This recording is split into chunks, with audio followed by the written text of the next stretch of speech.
Alright, I wasn't planning on taking a sentimental walk down memory lane the other day. In fact, I was just out for a run, trying to dodge every puddle from a recent rain, when I saw a flash of color by the curb. It was a crumpled up wrapper, half hidden under wet leaves, but somehow I recognized it immediately. It was a wrapper for a push pop, the neon candy with the weirdly satisfying plastic top that made it so you could push the candy out like a lollipop on demand. And just like that, I was swept back to being 8 years old, standing at the corner store, debating which flavor I was going to spend my pocket change on. This place came flooding back into my head, like I'd stepped through a portal into a Saturday afternoon from years ago. I could see it perfectly. The little corner shop, dusty aisles packed with candy and trinkets. There was always this low buzz from the fluorescent lights, and the smell of cheap plastic toys mixed with the faint whiff of bubblegum from a gumball machine by the counter. I could remember walking up to the shopkeeper with all the pride in the world, like I was about to make the biggest financial decision of my life. I'd stand there, looking up at the counter, handing over a couple of crumpled dollar bills or a handful of coins, waiting for the shopkeeper to smile and bag up my precious haul. And it wasn't just the push-pop memory that came rushing back. Somehow, I could see that whole era so clearly. Like in my head, I was right back there, trading jokes with my friends and daring each other to try the sourest warheads we could find.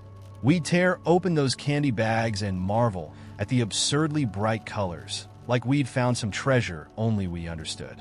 We'd scrape together coins just to buy more of that ridiculously sticky blue raspberry gum that stained our tongues and made us feel so cool, even though we'd end up throwing it away in under an hour. It was sticky fingers, stained mouths, and daring each other to mix every flavor at the soda fountain to make what we called a swamp soda. As I stood there, staring at that muddy wrapper on the curb, I felt like I was on some invisible thread leading straight back to every summer day I'd ever spent biking through my old neighborhood. I swear, I could even hear the sounds of the other kids yelling as we pedaled around, racing to the next house, or daring each other to jump the biggest cracks in the sidewalk. And that was just it. This random, forgotten piece of candy wrapper had somehow connected me back to this tiny world I'd lived in so long ago. It was a world where $1 felt like a fortune, where the only clock that mattered was when the streetlights came on, and where every summer day felt infinite. I finally tore myself away from the wrapper and kept running, but now my head was buzzing with memories.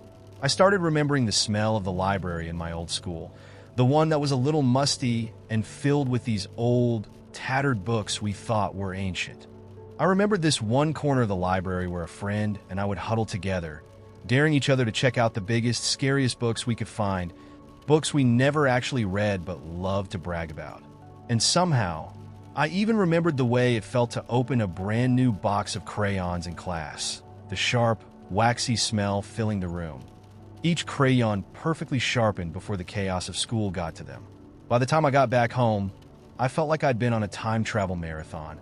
I sat down on my steps, suddenly wishing I could bottle up those small moments. Like I could almost see my old backyard, remember my dad grilling, smell the charcoal smoke mixing with fresh-cut grass. And then I remembered how, as a kid, I used to think grown-ups were so mysterious. It seemed like they knew things I couldn't begin to understand, like they lived in some secret adult world. Now that I'm older, I realize it was probably just the look of someone who's tired from a long day at work, but to a kid, it felt like magic. That muddy push-pop wrapper hit me with something I didn't know I'd been missing. A reminder of that simple freedom, when we all thought we had time for everything. And I started to wonder, how many of those little memories are just lying around out there, waiting for us to stumble upon them? So much of what mattered back then seems silly now, but at the time, it was everything. So now I'm curious.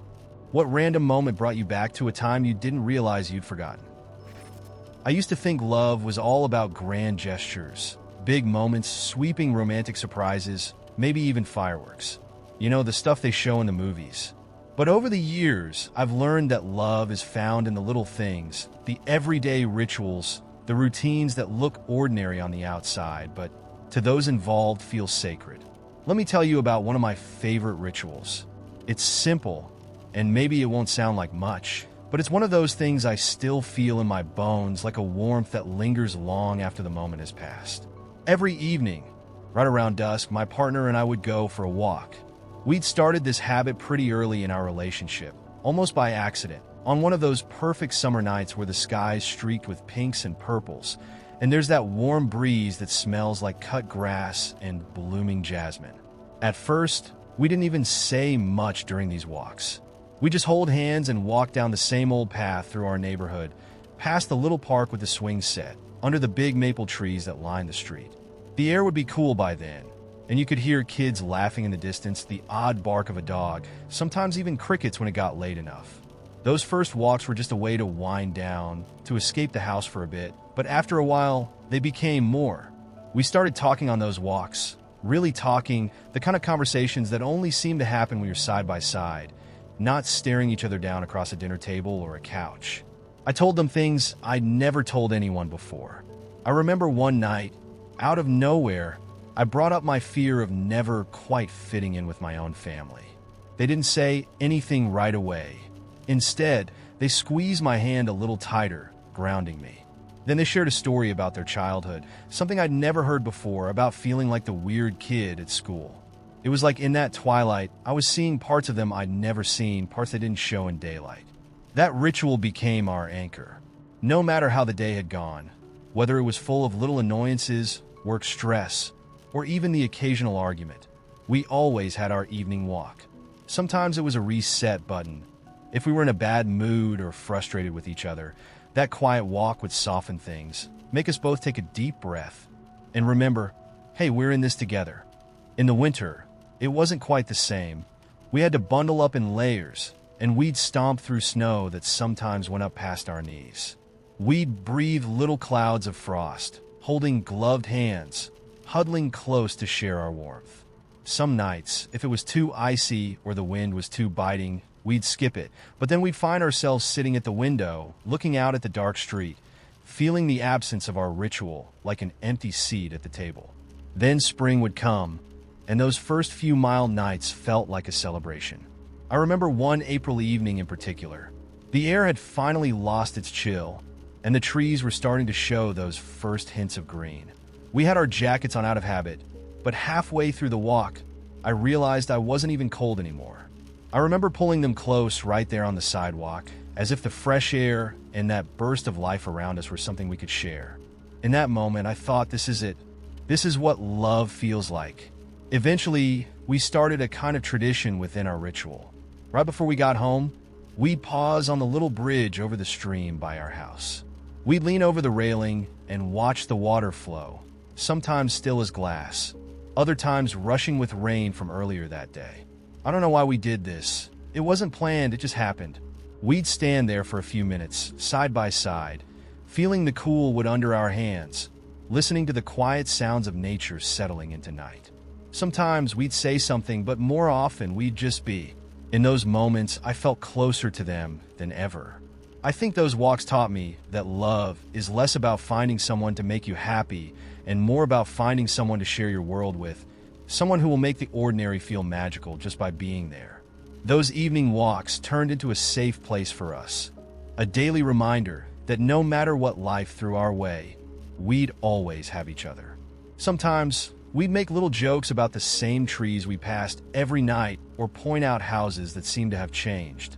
One time, we even started rating front yard decorations, which got pretty intense during Halloween. As the years went on, things got busier. We didn't get to walk every single evening anymore, and eventually, we moved to a different place without that familiar bridge or the path lined with trees. Life changed, as it always does, and we had to find new ways to connect. But every now and then, especially on summer nights, we still go for those evening walks, hand in hand, and for those few quiet moments, it's like nothing has changed. I guess it sounds silly, but that simple routine became a kind of heartbeat in our relationship. It reminded me that love doesn't always have to shout. Sometimes, it just quietly walks beside you, steady and warm. I was always the invisible friend. You know, the one everyone tells their secrets to because you're safe, reliable, not likely to cross the line. That was me, for Kate anyway. Best friend since high school. I'd been there for her breakups, job changes, random existential crises, the works.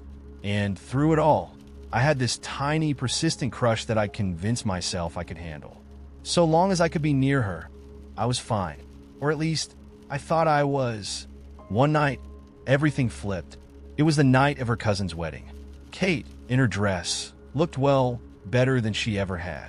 It was like seeing her through different eyes, even though I'd seen her dressed up 100 times before. She was stunning, effortlessly charismatic, the kind of woman who didn't need to put on a show to turn heads. And then there was me, nervously adjusting my tie and trying not to look like a guy who was in way over his head. We spent most of the reception talking, just the two of us at a small table while everyone else danced or mingled. She kept resting her hand on my shoulder or brushing her leg against mine, in ways that felt so innocent but had my mind racing. I couldn't shake the feeling that tonight was different. By the time she asked if I wanted to share a cab back, I was barely keeping it together. Her apartment was closer, and I figured we'd just drop her off first.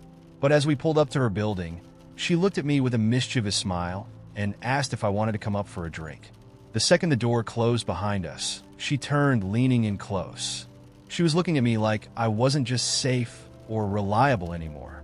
Before I could process what was happening, she kissed me, slow at first, like she was testing something she'd been wondering about too. I felt my entire world tilt. This was the girl who knew everything about me, all my secrets, every stupid thing I'd ever done. And here we were, crossing a line I thought we'd never approach. We didn't talk much that night. She led me to her room, and for the first time in years, I didn't feel like the invisible friend. I felt like someone she wanted. Every fear, every reservation faded in those moments, and all I could think was that this was the happiest I'd ever been. The next morning, though, things were weird. I woke up first and had that rush of memories from the night before, but she was quiet, almost distant. She didn't kick me out, but there was a tension I couldn't ignore. We shared some awkward small talk, and then I left feeling like the ground had been pulled out from under me. For the next few days, she didn't text, didn't call. It was torture. I couldn't focus, couldn't think about anything else. I felt like I'd been given a taste of something I'd always wanted, only to have it yanked away. After a week, I finally worked up the courage to reach out. I kept it casual, just asked if she wanted to grab a coffee. When we met, she looked nervous, almost guilty. She admitted that she'd been avoiding me because she didn't know how to handle it. She said that it was a mistake, that we'd let the moment get the best of us, and that she didn't want to lose our friendship. I could tell she meant it, that she valued what we had and didn't want to ruin it. But still, hearing those words felt like a slap in the face. I tried to play it cool, pretended I was fine with going back to how things were. But inside, I was a mess. I couldn't just forget about it. Not after years of wanting her and finally having her, even if only for a night. Every time we hung out, it felt like there was this huge elephant in the room, and every laugh, every shared moment, seemed tinged with something we couldn't ignore. Months passed, and I tried dating other people, hoping I'd eventually move on. But no one else felt right. I kept comparing them to her, noticing all the small ways they weren't Kate. I'd be out on a date, laughing at something the girl said, and then suddenly, I'd feel this pang of guilt, like I was betraying something that hadn't even really started. Then one night, out of nowhere, Kate texted me. She wanted to talk. I went over to her place, unsure of what to expect. She was already a glass of wine deep, and I could tell she'd been overthinking things, her usual confidence frayed. She admitted she missed me, that she'd tried to ignore her feelings but couldn't. She said she'd been scared of losing the friendship, of ruining the one stable thing in her life. But in the end, losing me felt like the bigger risk. That night, everything was different. We didn't jump into anything physical right away. Instead, we really talked about everything, our fears, our past, the years we'd spent hiding how we felt. It was like peeling back layers, and I felt closer to her than I ever had. Finally, around dawn, she took my hand, and we let ourselves fall again, this time with no reservations. Starting a relationship with your best friend is a strange thing. There were no games, no pretense. She knew every bad habit, every insecurity, every embarrassing story. There were times when I wondered if we'd made a mistake, if we'd been better off as just friends. But then there were nights when I'd see her laugh at something stupid I'd said, or feel her hand in mine, and I knew I'd made the right choice. The first year together was rough. There were arguments, moments of jealousy and doubt. She'd pull back sometimes, and I'd worry that she'd change her mind. But every time we fought, we'd talk it out, remind ourselves why we'd taken the risk in the first place. And over time, those doubts faded. She became not just my best friend, but my partner, my confidant, the person I wanted to share every part of my life with. Looking back, I can't believe I almost let fear stop me. Loving your best friend isn't easy. It's raw and vulnerable in ways I never expected. But it's also real, unfiltered, something deeper than anything I'd felt before. I wake up next to her every morning, and even on the days when life feels chaotic, I know I have something solid, something true. Kate's still the same person she's always been, still calls me out on my crap, still knows exactly how to push my buttons. But now, when she looks at me, there's something else in her eyes, a warmth, a quiet kind of certainty that makes everything we went through worth it. I'll never be invisible to her again, and I wouldn't trade that for anything in the world. Alright, so let me set the scene for you. It's Sunday morning, the one day I let myself sleep in, and my plan is simple. I'm going to take it easy, maybe make myself a leisurely breakfast, and drink coffee in my pajamas while catching up on my latest binge watch. But, of course, life has other plans. I stumble into the kitchen, still half asleep, only to find a crime scene on the counter. A sad, forgotten carton of milk sitting out in all its room temperature glory. It's not even an ordinary carton. It's one of those fancy organic milks I splurged on to convince myself I'm healthy and responsible. We all do this, right? And now it's been sitting out all night, totally spoiled, all because I was too distracted with some late-night YouTube rabbit hole to remember to put it back. So here I am, standing there in my pajamas, staring at this milk carton like it personally betrayed me. And instead of just tossing it out like a normal person, I start spiraling. I'm mentally listing every healthy or responsible thing I've tried to do lately that's backfired, like I'm building a case against myself. I'm talking grocery runs with the best intentions, only to let spinach wilt and bananas turn black. Exercise plans that I enthusiastically sketch out and then ignore. My ambitious, I'll read more books, resolution that's currently gathering dust on my nightstand. This milk carton is just the latest piece of evidence that maybe, just maybe, I'm not as pulled together as I like to pretend. And then it hits me, why am I like this? Why is it that every small mistake feels like proof that I'm failing at adulthood? It's just milk, for crying out loud. But standing there, half awake and still groggy, I realize I've been rushing through things without really paying attention. Every day feels like this hurried checklist, this frantic dash from one thing to another, trying to do it all just right, productive, healthy, organized, but somehow still managing to miss little, obvious things. Like, for instance, putting the milk back in the fridge. At this point, I feel like I'm having a mini existential crisis with a milk carton. It's ridiculous, but also kind of true. I suddenly remember my grandma, who was the complete opposite of rushed. She was that rare person who never seemed hurried or flustered, and she could spend a solid half hour just stirring her tea and telling a story.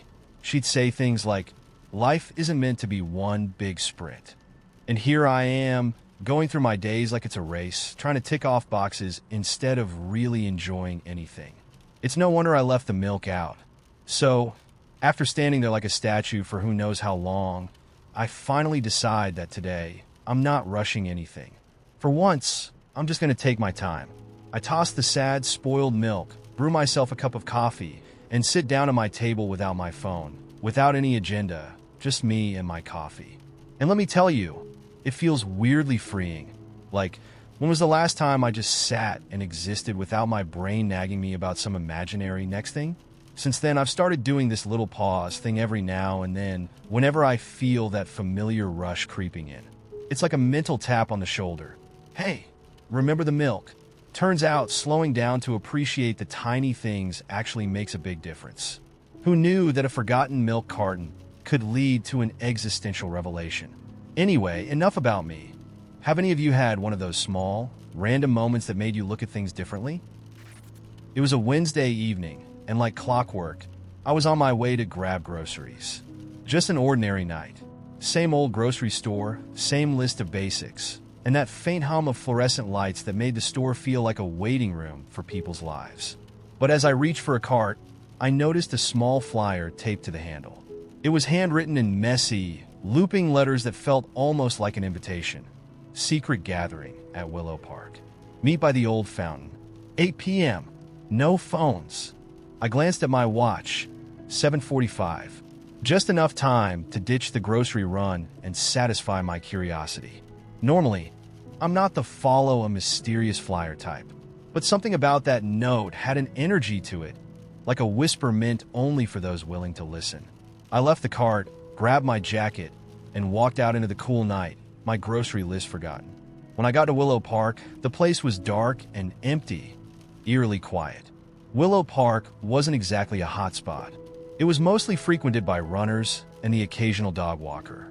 I walked around a little, feeling slightly ridiculous and trying to spot the fountain in the faint glow of the streetlights. But just as I was about to call it quits, I heard something faint, a warm, steady hum, like music drifting through a neighbor's open window. As I rounded a corner, I saw the old fountain, and around it, there were maybe a dozen people, all strangers, all standing in an odd, anticipatory silence. They looked like they'd been plucked from completely different lives. A man in a business suit, a couple of teenagers, a woman in workout clothes, even a guy who looked like he'd just come off a construction shift, complete with steel-toed boots and a fluorescent vest. None of us made eye contact. It was like we'd all shown up at the same time to a party we hadn't really been invited to. Then, right at 8 p.m. sharp, a man I hadn't noticed before stepped into the center of the circle.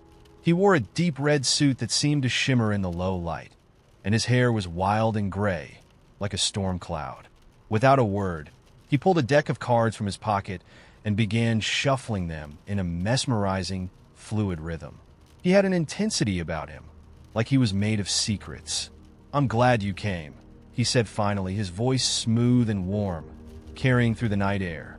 "Tonight is about wonder, and if you're here, it means you're ready for it." I exchanged glances with a few others in the group, a mix of skepticism and excitement passing between us. It was surreal, like we'd been lured into some odd dream. The man handed each of us a single card from his deck. Mine had a single word on it: listen. I saw the guy next to me had a card that read look, and someone else's said trust. Each word seemed random, like some sort of mysterious command. "Here's the deal," the man in red said. "I've hidden something special here in the park. You have an hour to find it. And if you do, you'll know why you were meant to come. Don't stray too far, and follow the word on your card. The rest will come to you." And with that, he simply disappeared. One moment he was there, and the next he was gone, as if the night had swallowed him whole. The small crowd began murmuring, people whispering questions to each other, but no one had any answers. Slowly, we scattered, each following the cryptic instruction on our card. For some reason, I felt drawn to a wooded area at the edge of the park, the part where the trees grew close together and the paths were overgrown. I felt silly wandering into the shadows, clutching my card like a ticket to some hidden world. But the word "listen" echoed in my mind, so I took a deep breath and stilled myself, letting the night's sounds wash over me. At first, I heard nothing but the usual sounds of a park at night: crickets chirping, leaves rustling. But then, faintly something else, a soft tune, like music made of whispers, coming from somewhere deeper in the trees. I followed it, my heart beating faster, feeling a strange pull as the melody got louder. I couldn't tell where it was coming from, but it wrapped around me, filling the air like mist. It was haunting and beautiful, and I felt myself sinking into its rhythm. As I kept moving, I stumbled into a clearing and froze. In front of me was a small, makeshift stage, but it wasn't empty. There were 3 performers, dressed in costumes that looked straight out of a fairy tale, playing instruments I'd never seen before.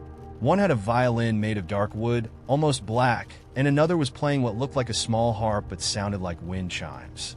The third performer was singing softly, words I couldn't understand, but the meaning seeped into me all the same, a story told through sound alone.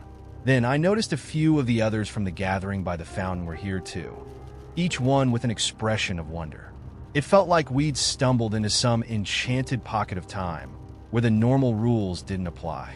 I couldn't shake the feeling that we were part of something ancient, like a ritual we hadn't realized we'd been waiting for our whole lives.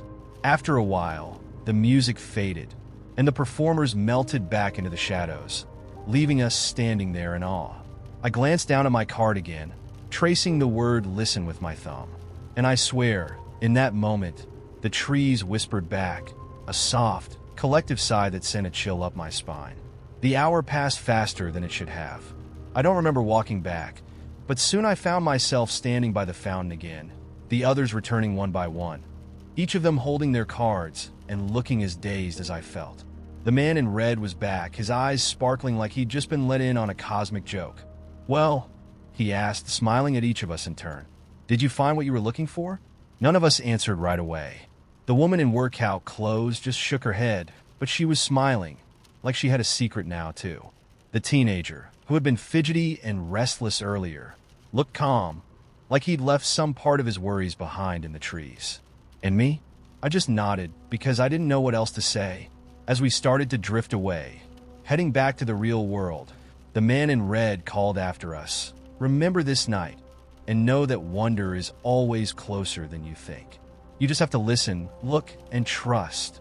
The next day, I tried telling a few friends about it, but the words felt clumsy, like I couldn't capture the strangeness and beauty of it.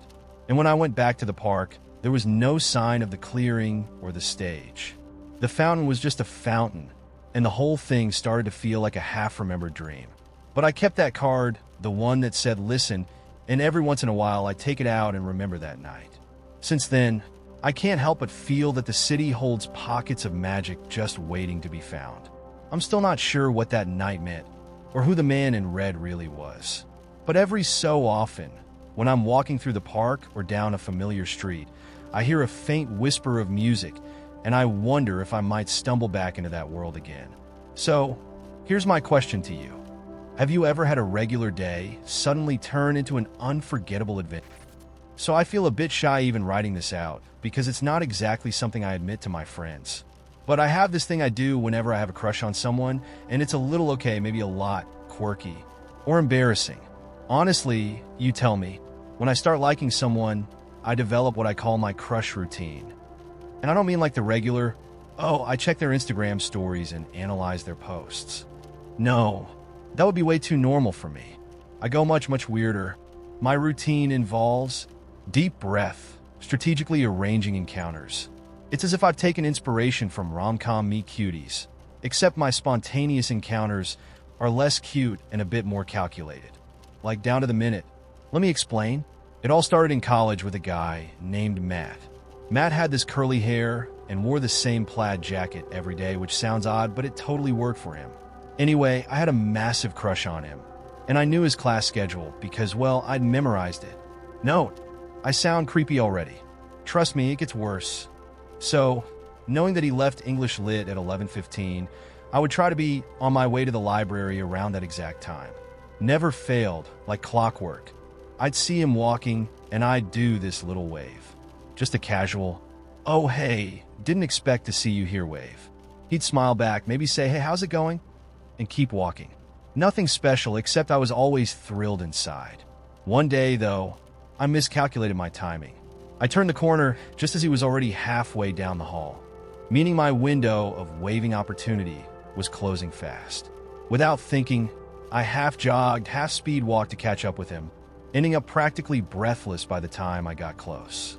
Just as I tried to casually wave and say hi, I tripped over my own feet, flailed dramatically, and nearly wiped out.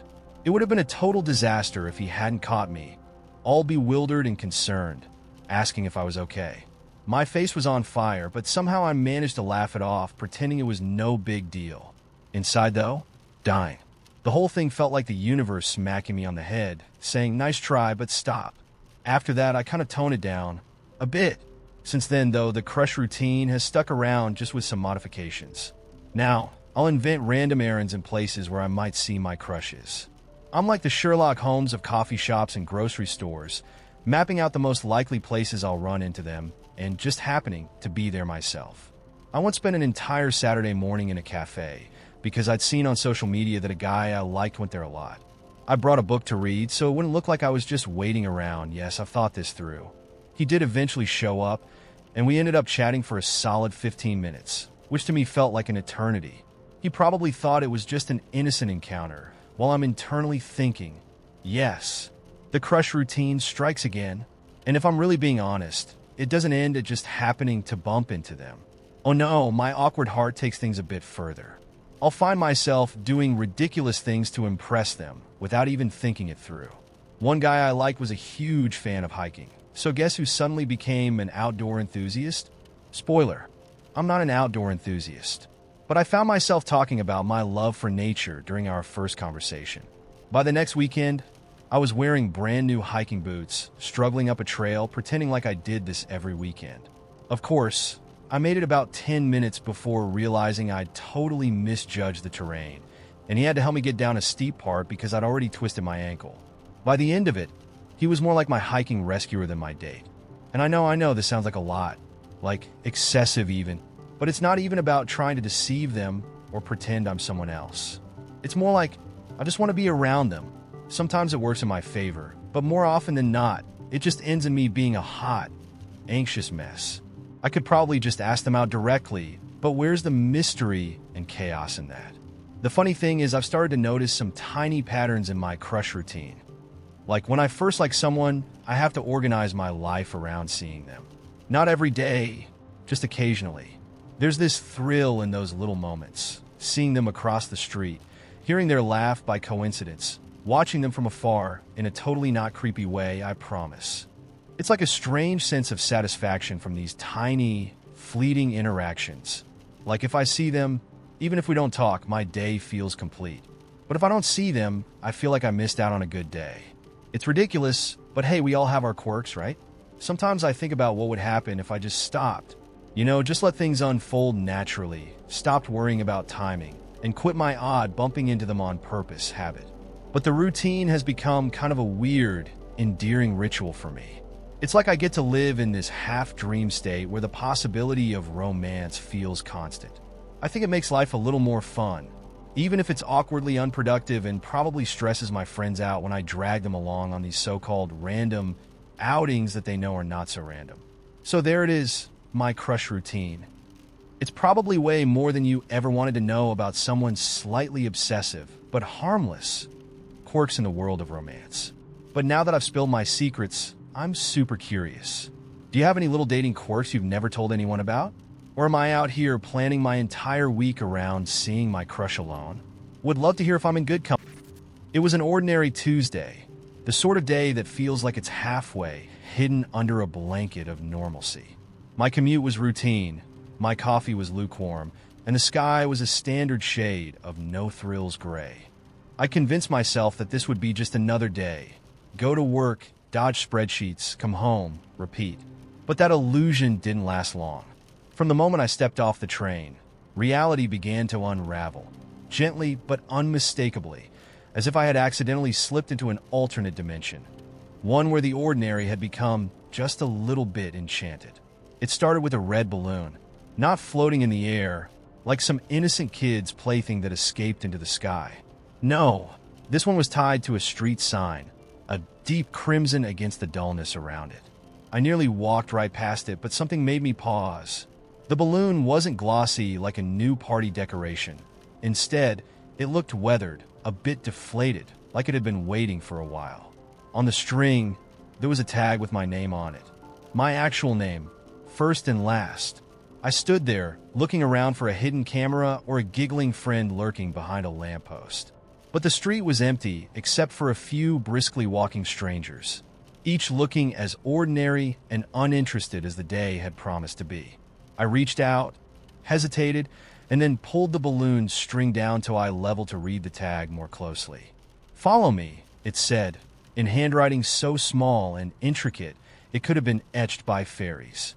A shiver crept up my spine, and I did what any sensible adult would do. I laughed, told myself I was being ridiculous, and started to walk away. But every few steps, I'd glance back, and the balloon seemed to bob expectantly, almost insistently. I don't know what finally made me turn around and take the string, but once I did, there was no going back. It was as if the air around me had shifted, charged with a tingling sense of anticipation. With the balloon in hand, I let it guide me, walking in whatever direction the wind seemed to tug it. Down one street, then another, I found myself winding through alleys and side paths I'd never noticed before, even though I'd been walking these blocks for years. The city I thought I knew was revealing hidden corners like secret chapters in a book. I passed murals I'd never seen, little nooks with flowers planted in old paint cans, and an old cobblestone path that felt more like a portal to another time. Then I arrived at the entrance to a bookstore that looked like it had been plucked from a storybook, a tiny, old-fashioned shop with darkwood beams and an emerald green door.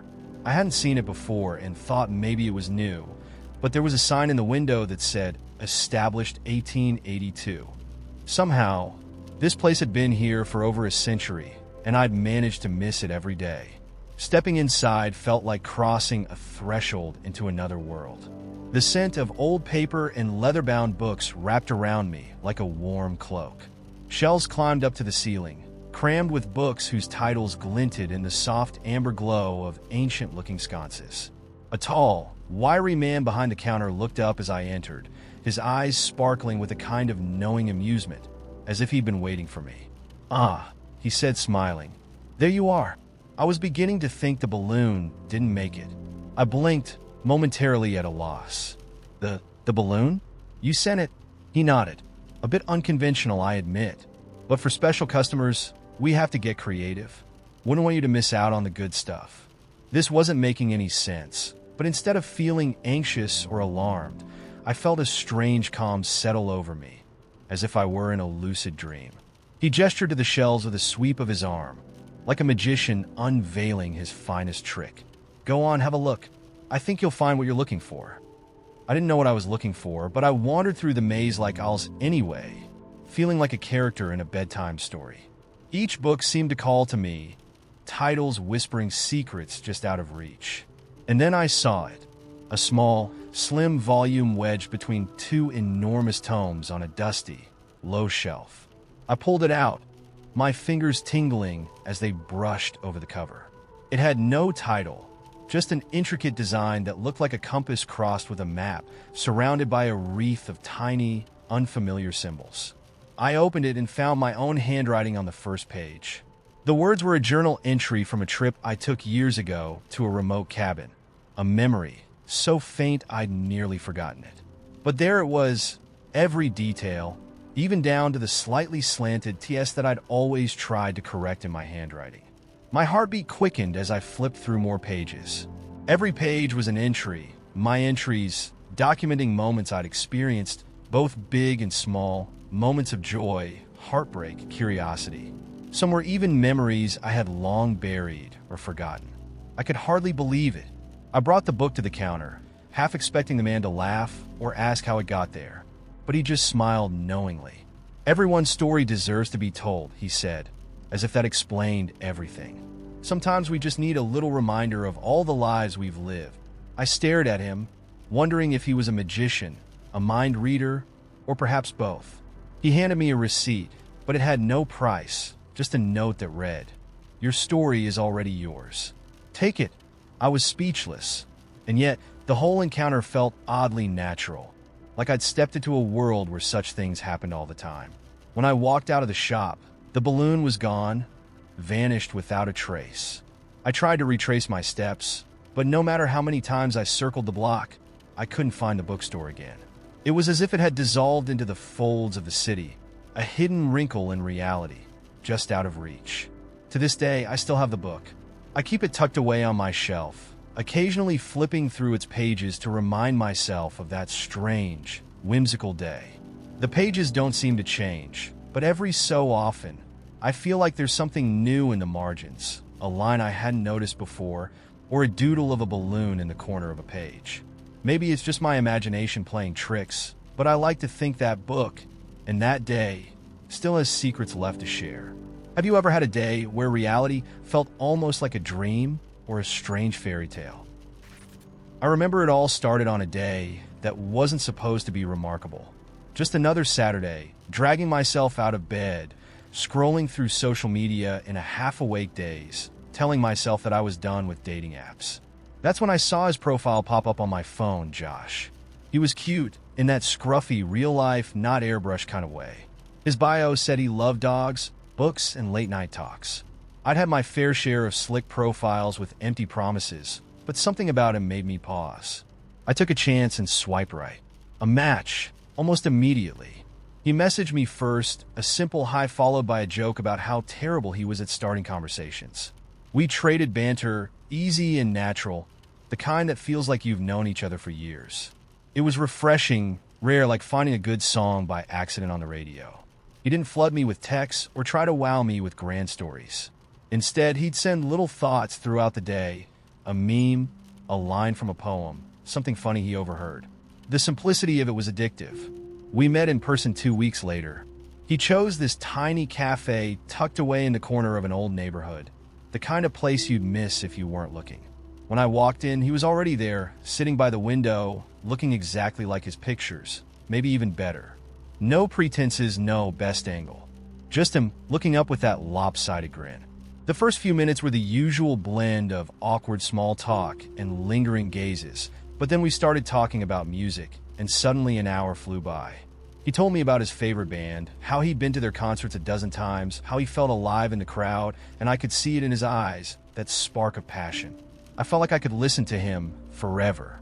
Over the next few weeks, we grew closer. We had the kind of relationship that felt like slipping into a warm bath after a long day. Comfortable, soothing. We'd spend nights lying on his old sofa, talking about everything from favorite foods to future dreams. He was thoughtful in the little ways that mattered, like remembering my favorite snack or sending me a song that made him think of me. There was a simplicity to it that felt pure, something I hadn't experienced in a long time. I was careful not to let my guard down too quickly, but it was hard not to with the way he looked at me like I was the only person in the world. One night, as we lay tangled up on his couch, he turned to me, his face inches from mine, and whispered, "I think I'm falling for you." My heart did a somersault. I couldn't help but smile, feeling this inexplicable warmth wash over me. For a brief moment, everything felt right, like I'd finally found that missing puzzle piece. We stayed like that, wrapped up in each other, whispering soft promises that felt so real, so genuine. But life is a way of testing the things you value most. One day, as I was waiting for him at our usual spot in the cafe, he texted saying he'd be late. An hour passed, then 2. I tried calling, but there was no answer. My mind began to race with 100 different scenarios. Had something happened to him? Had he lost interest? I brushed off the panic, telling myself he'd have a good reason, that he'd explain everything once he arrived. But he never showed up. When he finally reached out the next day, his message was brief. No apology, no explanation, just a quick note that he'd been caught up with something. I tried to brush it off, to accept his nonchalance as part of his personality, but it lingered, a subtle shift I couldn't ignore. Over the next few weeks, he became increasingly distant. The one steady stream of messages dwindled to one-word replies and vague excuses.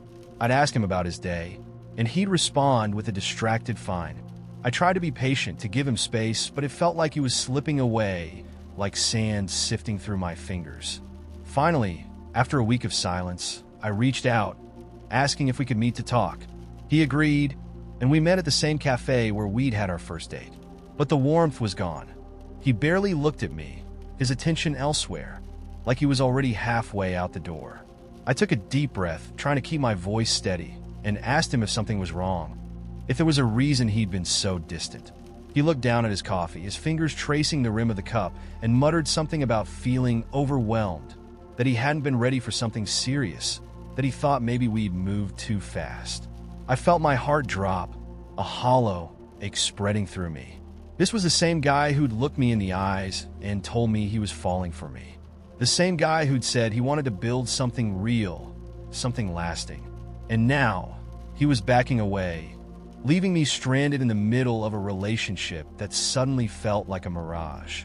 I wanted to argue, to ask him how he could change his mind so quickly, but I could see it in his eyes. He was already gone. There was no grand explanation, no apology that could make it better. He was simply done, like our connection had been nothing more than a passing thought.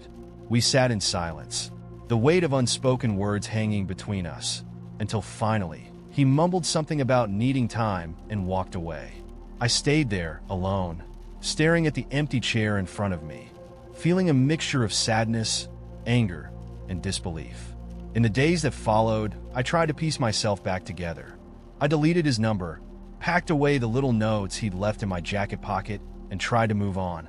But I couldn't shake the feeling that I'd been fooled, that I'd been nothing more than a temporary fix for him, a way to pass the time. I'd opened myself up, let down walls I'd spent years building, and he just walked away like it meant nothing. It was a harsh lesson, a reminder that sometimes people will say they want love, but what they really want is distraction. Months passed, and life moved on, but every time I walked past that cafe, I felt a pang of nostalgia mixed with bitterness. I'd see couples sitting by the window, laughing, leaning in close, and I'd remember those early days, the way he'd looked at me with that lopsided grin. It's funny, really, how something so promising can turn into something so hollow. I still go out with friends, still try to open myself up to the idea of love, but there's a part of me that's guarded now, a part that wonders if anyone is really in it for the long haul. Maybe that's the hardest part of dating, the constant vulnerability, the hope that this time it'll be different, that this time they'll stay. But I don't know if I believe in that anymore. Not in the same way, at least. It feels safer to stay on the sidelines, to watch from afar, rather than risk getting hurt all over again. I guess that's what dating has become for me now. A game I'm not sure I want to play, a risk I'm not sure is worth taking. So, imagine this. I wake up on what seems like a perfectly normal Tuesday morning, but the moment my feet hit the floor, I notice something different. Not my furniture has rearranged itself, different, or even why is my cat wearing a tiny detective hat different, though honestly that would have been less weird than what actually happened. This was the strange, spine-tingling realization that every single thing around me had gained an opinion. It started innocently enough. My alarm clock buzzed, then paused and buzzed again, as if huffing. In a tiny, tinny voice, it muttered, "Oh, finally. Been trying to get your attention here for the last 5 minutes. Some of us are on a schedule, you know?" And then the alarm scoffed. An actual scoff, like I was the one inconveniencing it. I sat up, blinking, and cautiously asked, Did you just talk to me?" The clock didn't respond, just buzzed again impatiently, as though it had already wasted too much time on my nonsense. That was odd enough, but when I stumbled out of bed, I realized this was just the beginning. As I shuffled to the bathroom, every creak of the floorboard gave a disgruntled groan. My slippers whispered under their breath about how they were just holding it together for one more day. By the time I got to the bathroom mirror, I was half expecting it to say something, and sure enough, as soon as I looked at it, my own reflection rolled its eyes and said, "You know, you really could have done with a face wash before bed last night." I snorted, too bewildered to be offended. "Thanks, good morning to you too," I muttered back. But the real surprise? When I went to make coffee, I grabbed my favorite mug, the one that says, "Not a morning person." As soon as I touched it, I swear I heard it sigh. "Honestly, could you not with the burnt coffee grounds today?" It said in a voice so smug, I could practically see it raising an eyebrow. Yesterday was bad enough, and my insides still smell like an ashtray. Fine, I'll do the French press," I muttered, digging around for a less judgmental coffee option. But even my French press had an attitude. "It's about time," it sniffed. "Nothing worse than a mug full of that last batch you brewed. Amateur, isviar." By then, I was stifling laughter. Here I was pre-coffee and barely awake, and every object in my kitchen was throwing sass at me. It was like I'd stumbled into some parallel universe where every inanimate thing had a very strong opinion on how I lived my life. Pouring the water, I noticed the kettle looked a bit disgruntled too. "Oh, no worries, I'll just boil myself again," it mumbled as I reached for it. "You know, it's my job to bring the heat, but you could show a little appreciation. This is like the 4th time this week you've used me without a thank you." So, in a slightly sheepish voice, I whispered, "Thank you, kettle." That seemed to placate it a bit. It made a low hum as it boiled, almost content. After that, I cautiously sipped my coffee, which the mug muttered was at least tolerable, and wondered if this was going to last. I mean, there's weird, and then there's a full-blown existential crisis about whether my utensils respect me. But the strangest thing was I didn't hate it. Actually, it was kind of amazing, like every little thing around me had a secret life I'd never bothered to appreciate before. As I ventured further into the day, I found out that opinions weren't limited to my kitchenware. My shoes had very strong feelings about my fashion choices. Those pants again? Just once, I'd like to feel like I'm on a fashion-forward foot. And the umbrella by the door gave me a withering look as if to say, "Really? You never take me anywhere." The highlight, though, was my trip to the grocery store. My wallet, who I'll call Wally for obvious reasons, seemed delighted to finally chime in on my spending habits. Every time I reached for an item, Wally muttered in exasperation, "Another box of cereal? Really? You've already got 3 at home." Then when I reached for an expensive jar of almond butter, Wally practically yelped, "Have you seen my balance lately? Go put that back right now." I tried to reason with him. "It's on sale, Wally, come on," I pleaded. But Wally was unmoved. "You're going to regret it when you see your bank statement." Just saying, he huffed. And I'll admit, Wally might have had a point. It wasn't just small things, though. When I got home, my couch greeted me with a dramatic sigh as I sank down. "You know, I love having you around, but maybe try giving me a break once in a while. I'm not as plush as I used to be." Even my keys piped up from their hook by the door, saying, "Oh, nice of you to remember where I am for once." And then, as if to push me to the limit, my fridge chimed in. Yes, my fridge. I opened it, staring at the sparse contents, and it huffed. "You know, a few vegetables wouldn't kill you. And don't even think about that expired yogurt. I've seen what happens." I stared at it, dumbfounded, as it added, "Also, maybe consider a deep clean. I can't do this alone, you know." I couldn't help but burst out laughing. Here I was getting lifestyle advice from my fridge. Maybe it had a point, but it was still wild to be hearing it from the same appliance that normally sat there humming peacefully. And the whole time, the objects weren't just bossy or judgmental. They were insightful. They knew me. My pillow casually mentioned my bad habit of staying up too late on my phone, and my laundry basket commented on the jeans I've been letting pile up for 2 weeks. It's like they were collectively conspiring to nudge me toward being a better, more organized version of myself. By the end of the day, I was actually kind of charmed by it all. Imagine having every single thing around you, from your toothbrush to your phone charger, invested in your well-being. Each item had its own little quirks and temperaments. And honestly, some of them had way more personality than some of the people I know. I found myself thanking my toaster for not burning the bread and giving a little nod to my sneakers for their daily endurance. So now I'm sitting here, typing this up, and I can almost hear my laptop sighing. Finally, you're giving me a voice. Have you ever imagined something as crazy and fun as this? Or am I the only one who's ready to start taking lifestyle advice from my coffee mug? I woke up that morning to a quiet light streaming through my blinds, the kind of light that makes everything soft and golden, as if the world had decided to go easy on me that day. I didn't even have plans. No looming responsibilities, no buzzing phone. It felt rare, even a little disorienting, to wake up without a mental checklist. I could hear the faint sounds of city life humming outside, blending with a subtle breeze rustling the leaves. It felt like the start of something, a kind of quiet adventure just waiting for me to step into it. By noon, I found myself on a spontaneous train to a town I'd never heard of before.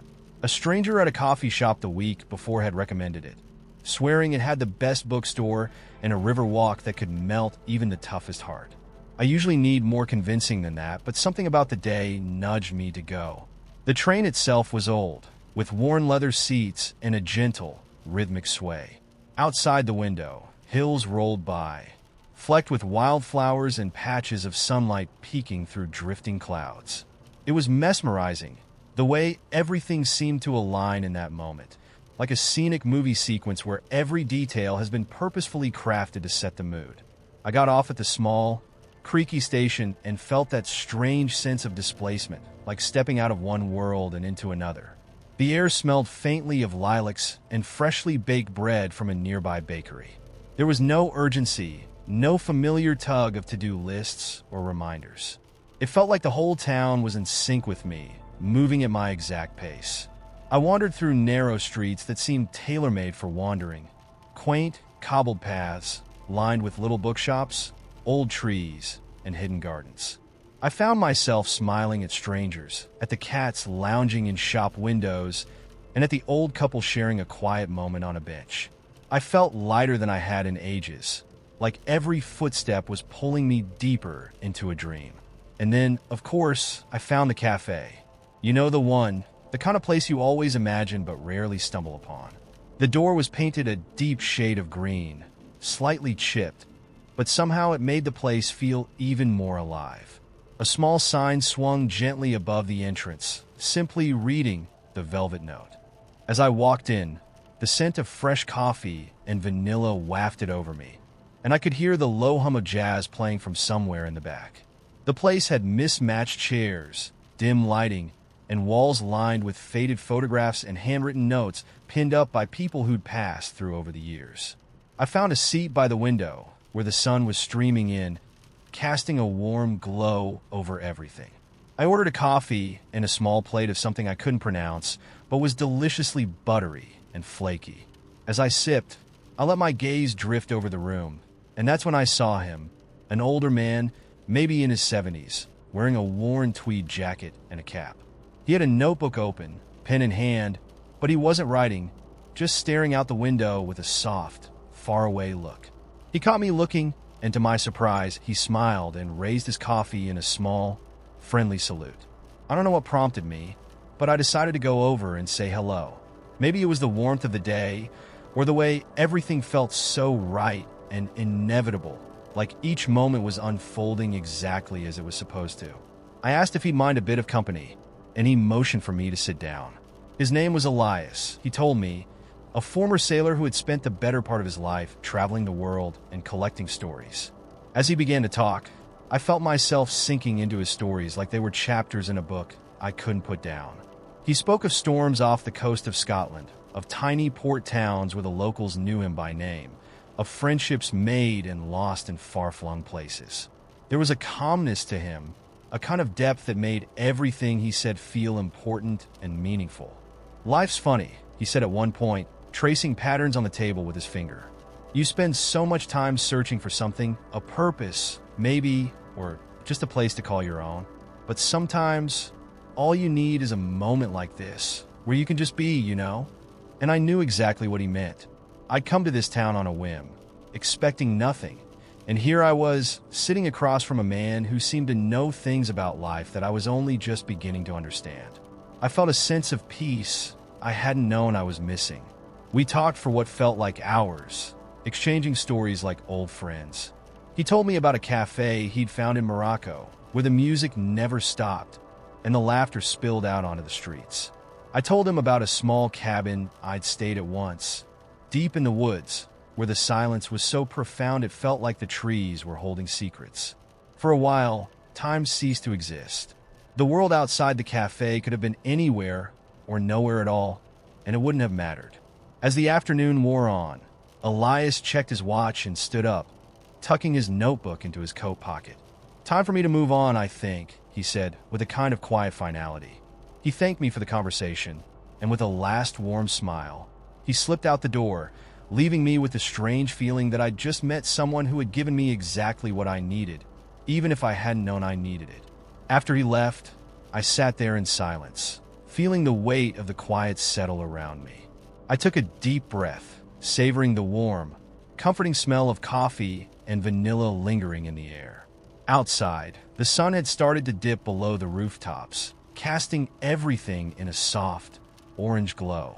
I finished my coffee, paid my bill, and wandered back through the winding streets, feeling as though I'd just lived an entire lifetime in a single afternoon. The train ride home was peaceful, the world outside the window bathed in that soft, twilight blue. I watched the landscape roll by, thinking about Elias and the stories he'd shared.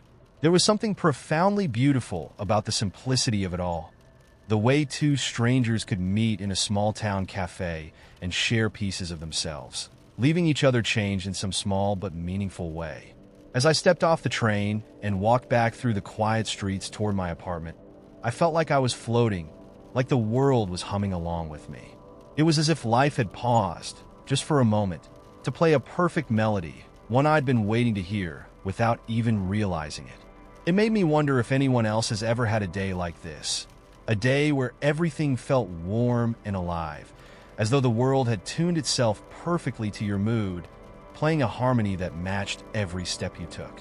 Have you ever had a day when it felt like life was playing the perfect melody just for you?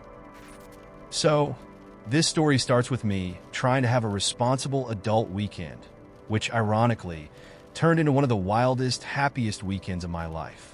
I've been feeling the pressure of work deadlines, bills piling up, the whole 9 yards. So when my best friend Jake invited me for a last-minute camping trip, I actually said no, which he laughed off because I never say no.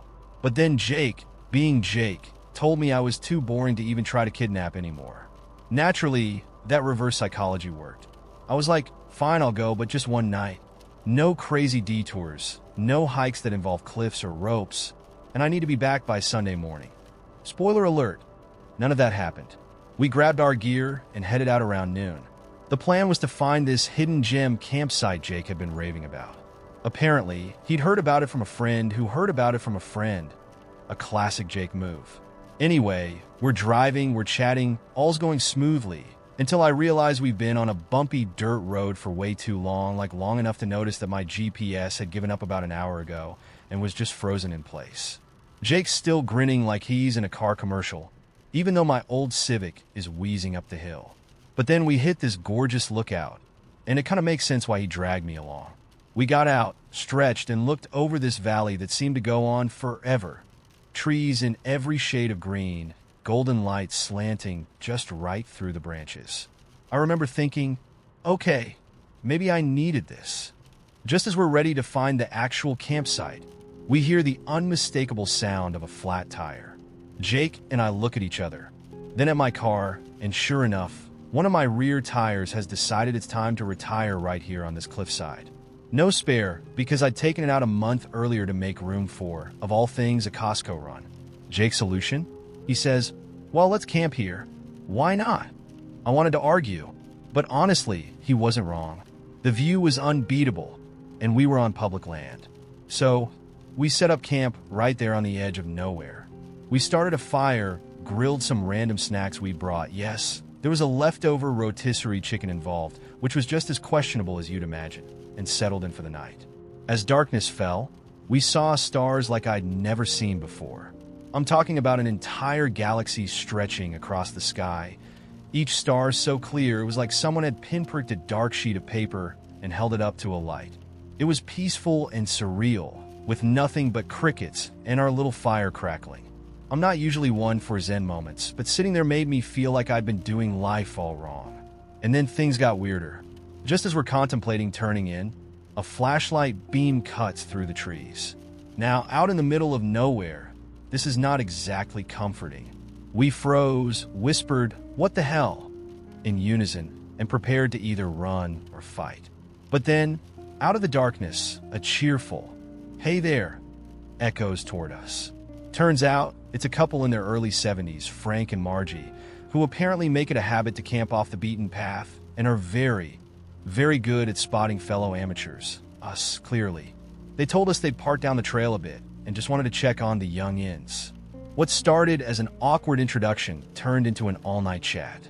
Frank and Margie had been wild camping across the country for decades. They had stories that made our little flat tire mishap sound like child's play. They'd braved bear encounters, a moose charge, getting snowed in up north, and even more crazy stuff. Margie made hot cocoa for us with ingredients she just magically had on hand, like some kind of camping fairy godmother. We sat around, mesmerized, listening to their tales, laughing until our sides hurt. Eventually, Frank pulled out a harmonica and started playing old folk songs while Margie sang along. Their energy was infectious, and before we knew it, Jake and I were singing too. At some point, Margie pointed out a constellation I'd never noticed before and gave us this poetic explanation about how stargazing keeps her grounded. She said something like, "You look up and you realize just how small you are. But then you look around and the people you're with make everything feel big again." That line has stuck with me since. The next morning, we woke up to Frank making pancakes over a small campfire, which tasted better than any gourmet brunch. They had extra syrup and insisted we stay for breakfast. Just as we finished eating, a group of guys in ATVs rolled up. Turns out they'd seen our car with the flat on their way up. They offered to help, and within 20 minutes, they had us up and running. They refused any payment, just gave us a friendly wave and told us to pay it forward. As we were packing up, Margie handed me a small stone. "Found it by the creek," she said. "Just a little reminder of your first real camping adventure." I still have that stone on my dresser. Every time I look at it, I'm reminded of the kind strangers, starry skies, and how a flat tire led to one of the most unexpectedly beautiful weekends of my life. When we finally hit the road, I was almost sad to go back to normal. It felt like we'd stumbled into a parallel world for a night. One where people were kinder, where time slowed down, and where the world seemed both vast and intimate all at once. I keep wondering if it was just a lucky coincidence, or if some kind of magic happens when you're willing to let go of plans and let the world surprise you. Have you ever had a moment that felt crazy but left only happy memories? In high school, there was a girl named Raina who had this almost mythical status around campus. Raina was the kind of person who seemed to know things before they happened. I don't mean the usual stuff, like who was getting dumped or which teacher was quitting. She'd predict things way out of left field, like someone's car breaking down in the middle of nowhere, or the exact day we'd have a surprise snow day. It got to the point where people joked about her being psychic, but secretly, we all thought there was something real to it. One Friday afternoon during junior year, Raina walked into the cafeteria and just stood in the doorway, looking at each of us in this strange, intense way. Her eyes met mine for a split second, and I swear a chill went up my spine. Then she smiled and said, loud enough for everyone to hear, "Enjoy your last lunch." She laughed like it was some inside joke and walked out. Everyone was left whispering, trying to figure out what she meant. The next Monday, she was absent, which was unusual. By Tuesday, people were getting nervous, and by Wednesday, rumors were swirling around school. Some people said she'd moved away without telling anyone. Others whispered that she was in some kind of trouble, but no one had any real answers. Raina just vanished like a ghost. Then Thursday arrived. That morning, as I walked into school, I noticed something strange. The lockers were covered in bright green sticky notes, and each one had a different message. Some were random, like, "Do you trust what you see?" or "Things are never what they seem," while others were eerily specific. "Check under your seat in homeroom," or "Look for the black rose in the gym." Each note was written in Raina's neat handwriting. The teachers were annoyed, but no one took them down because they couldn't make sense of it. It was as if Raina had planted some puzzle for us to solve. I had first period English, and as I took my seat, I noticed a note under my chair, just like the one in the hallway said. It read, "At 10:17, the truth will reveal itself."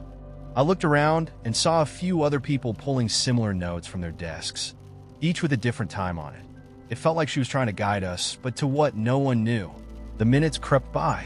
The whole morning, there was this hum of excitement and fear in the air.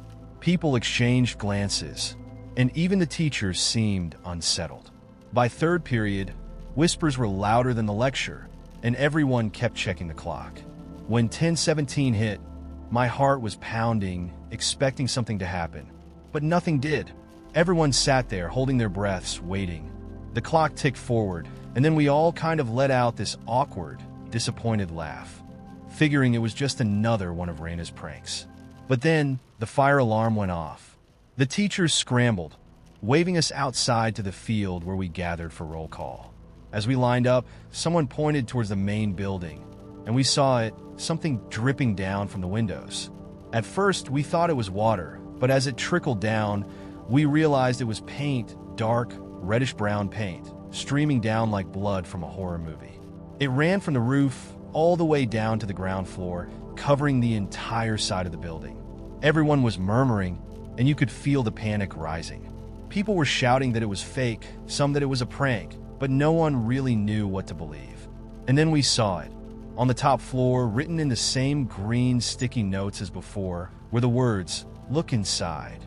Of course, the teachers kept us outside, but rumors spread faster than wildfire.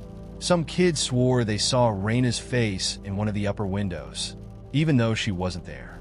Others said they found more notes hidden all over the place. each with stranger messages than the last. By the end of the day, no one could think of anything but Raina. The administration was in full lockdown mode, investigating every nook and cranny, but they didn't find a single clue as to how the paint got there or who was behind it. They reviewed the security tapes, but in a bizarre twist, the footage for the whole building was corrupted from midnight to 6 a.m. No one had any answers, and the more they searched, the more frustrated everyone got. Days turned into weeks, and Raina's disappearance became a cold case.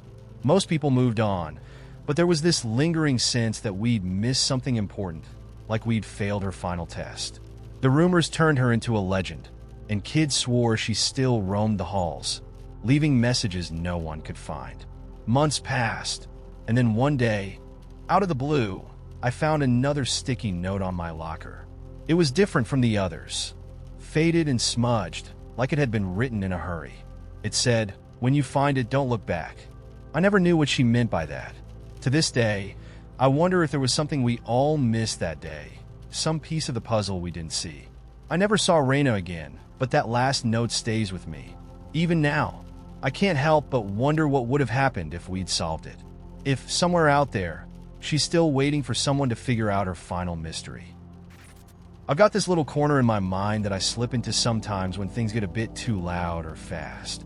It's like my own private treasure trove of memories, these small, random moments from my childhood and early teenage years. They don't feel important in any grand way, but they have this softness to them, a warm, faded feeling like an old photograph. Even now, thinking about them makes me feel like I'm back there for just a little bit, breathing in the same air, seeing the world from those younger, wide-eyed perspectives. There's one memory that comes to mind first: the smell of rain on a hot sidewalk in late summer. You know that scent, the earthy, metallic smell right after it starts raining on hot concrete? I remember standing outside our house on those kinds of days, barefoot on the warm driveway, feeling the raindrops prickle my arms and watching the puddles form, rippling and spreading across the ground. I pressed my toes against the warm concrete, like somehow I could feel the heat and the coolness all at once. Sometimes my little sister would join me, and we'd splash in the forming puddles, laughing and daring each other to jump into the biggest ones. There was something timeless about those little moments, like they'd go on forever, just us and the rain and that quiet world we shared.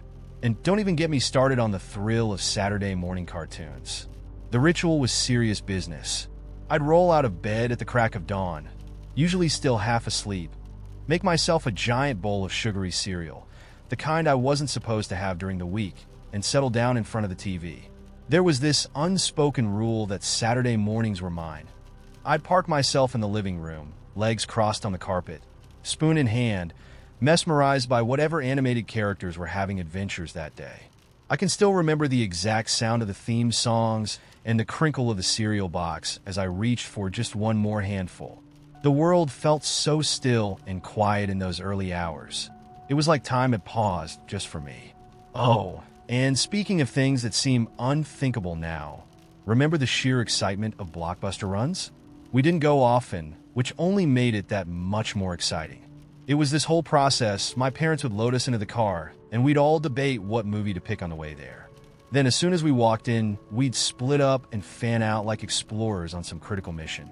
My brother and I would dart straight for the kids' section, flipping over the covers, each more promising than the last. Sometimes we'd fight over one particular movie, until one of us inevitably caved. Then we'd take turns reading the back covers, trying to sell our picks to the others. But the best part? The smell of that place, an odd mix of carpet, plastic, and popcorn. To this day, whenever I catch a whiff of anything similar, I'm right back there, standing on the scuffed carpet, holding up a Vichys with a smile plastered on my face, like I'd found the greatest treasure in the world. And then there were those carefree days out with my friends on our bikes. I can still hear the click, click, click of our wheels as we rode down our block. Not a single thought about where we were going or when we'd come back. One summer, we all decided we were going to build a secret fort in the woods behind my friend's house. It wasn't much, just a half-hidden patch of ground under a huge oak tree. But to us, it was practically a castle. We'd bring old blankets to drape over the branches, sneak snacks from our kitchens, and spend hours out there, our own little kingdom. We even had a code to get in that we made up with such a serious face, even though we knew no one else in the world would ever find our little hideout, let alone try to sneak in. It was just this magical, perfect little escape, our own spot to share secrets, dream up adventures, and pretend we had it all figured out. And of course, my first real sleepover, when my parents finally agreed to let me stay overnight at my best friend's house. I remember packing so carefully, putting together my pillow and an extra sweater just in case, like I was setting off on some grand adventure. Her mom let us have popcorn and watch The Princess Bride for what must have been the 100th time, and after that we stayed up talking in the dark. We whispered about who we thought was cute in school, what we thought high school would be like, and what it would be like to live in a big city someday. We drifted off in a haze of sugar and giggles, feeling like we were officially part of some secret club, part of a bigger world. And then there was the magic of snow days. Where I grew up, they didn't come often, so when we'd wake up to a world coated in white, it was like an unspoken holiday. I'd dash downstairs, hoping to see that school was canceled, and if it was, the day was on. We'd bundle up in layers and charge outside, building snow forts and inventing elaborate games in the frosty wonderland. The snow forts were never quite right. They'd lean and collapse, forcing us to start all over again. But it didn't matter.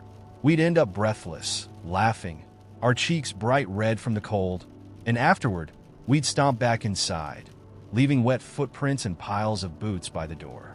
My mom would make hot chocolate with marshmallows that we'd gulp down, pink noses pressed to the mugs. Even now, whenever it snows, I can't help but feel that same spark of excitement, like the whole world is on pause, just waiting for me to go out and play. And let's not forget those little road trips with my family. We didn't travel far, usually just a day trip to somewhere like the lake or a park. But to us, those were the biggest adventures. My mom would pack a cooler full of sandwiches and juice boxes, and we'd sing along to songs on the radio, windows down, hair whipping in the wind. My dad had a habit of taking these random little detours too, pulling over to point out a strange rock formation or stopping to let us pick wildflowers along the roadside. Sometimes we'd grumble like, "Dad, are we there yet?" But looking back, those tiny detours are what I remember most. Just us, all together, wandering through fields or exploring an old trail with nowhere else we needed to be. I think what I love about these memories is how they're all so simple.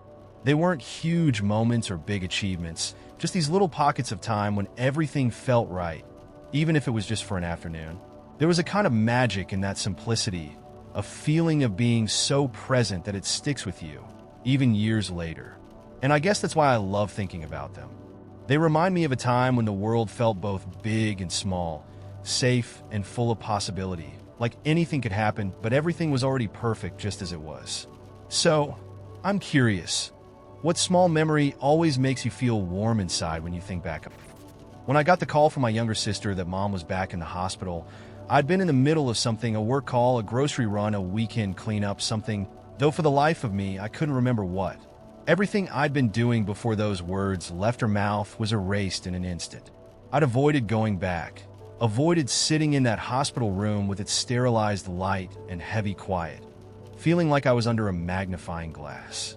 My sister tried to stay lighthearted, telling me mom was fighting it off, making jokes, even making friends with her nurses.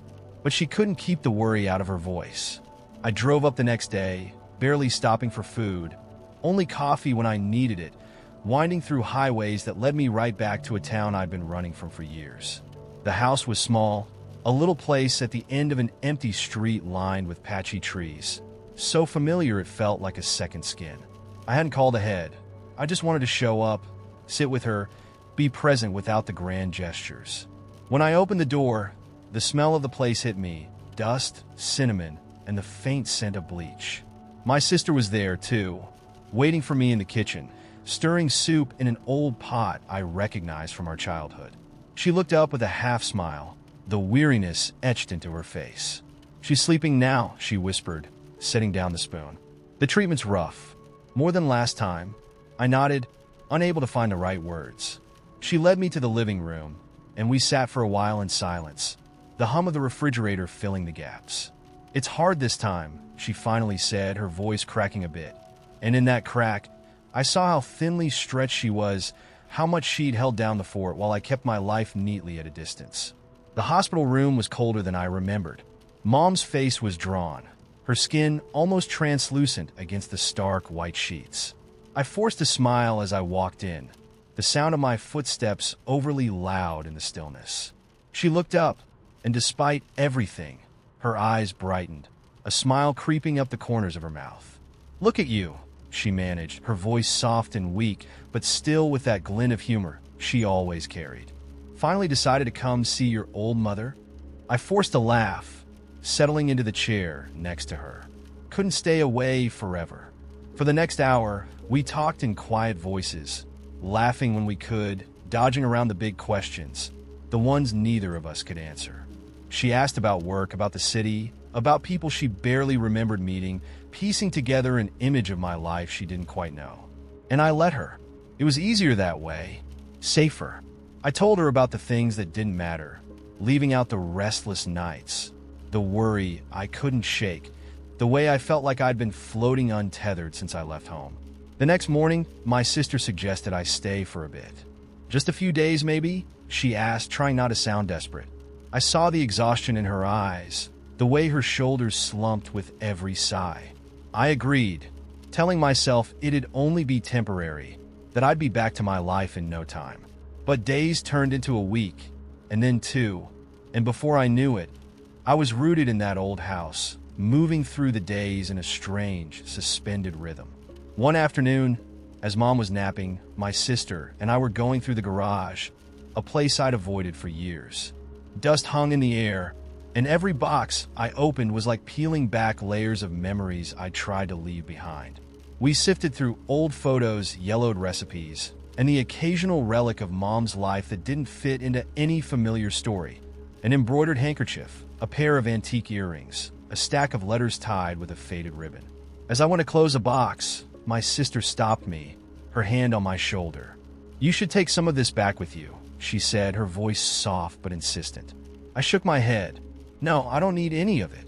She gave me a look that was both knowing and sad, the kind of look only a sibling can give, one that spoke to 1,000 unspoken things between us. The letters ended up in my bag anyway, tucked away between my clothes, and that night, after everyone had gone to bed, I found myself sitting on the living room floor, pulling at the ribbon and unfolding the pages. They were all in Mom's handwriting, each line slanting neatly across the page, full of things I'd never heard her say. Letters to people I'd never met, stories she'd never shared. I could barely breathe as I read them, each word like a door opening into a part of her life I hadn't known existed. The next day, I finally asked her about them. She laughed softly, brushing her hand across my cheek. "Those were just for me," she said, a glint of mischief in her tired eyes. "Old dreams, old friends. Nothing much, but I knew better. I'd seen glimpses of a woman I'd never really known, someone who'd had dreams and loves and heartbreaks before I was ever a thought." The days slipped by in a blur of small tasks, each one feeling both heavy and light. Grocery runs, doctor's appointments, quiet meals in the kitchen. In the evenings, we sat together on the couch, sometimes watching old movies, sometimes just sitting in silence, each of us lost in our own thoughts. My sister would join us when she could, but she was balancing so much, and I started taking on more of the work quietly, piece by piece. It was one night, as I sat with Mom while she slept, that I felt a shift in myself, a kind of surrender to the present, the here and now. I realized how much I'd been holding myself back, clinging to a life that felt safe and predictable, but one that had left me more isolated than I'd wanted to admit. On the last day, I found myself walking around the house in the early morning light, saying goodbye to each room like an old friend. The kitchen table where we'd shared so many dinners, the worn armchair where she'd read us stories, the little garden out back where she used to plant tomatoes every summer. Each corner of the house felt like a part of me, something I'd carried unknowingly. When I finally left, my sister walked me to the door, her face softened by the early light. We hugged, the kind of hug that held everything we hadn't said, all the words we'd left unspoken. "Take care of yourself," she whispered, her voice thick with emotion. "I will," I replied, and I meant it. As I got into the car, I glanced back at the house, feeling a strange, quiet peace settle over me. I knew I'd be back, that this wasn't the last time I'd walk through that door. And even though I didn't know what the future held, even though life felt just as uncertain as it had before, something had shifted. I felt lighter, more grounded, like I'd finally found my way back to a part of myself I'd lost long ago. And as I drove away, watching the house disappear in the rearview mirror, I knew that somehow, in some unexplainable way, I'd found my way home. I woke up this morning to the sound of my flowers chatting amongst themselves under the window.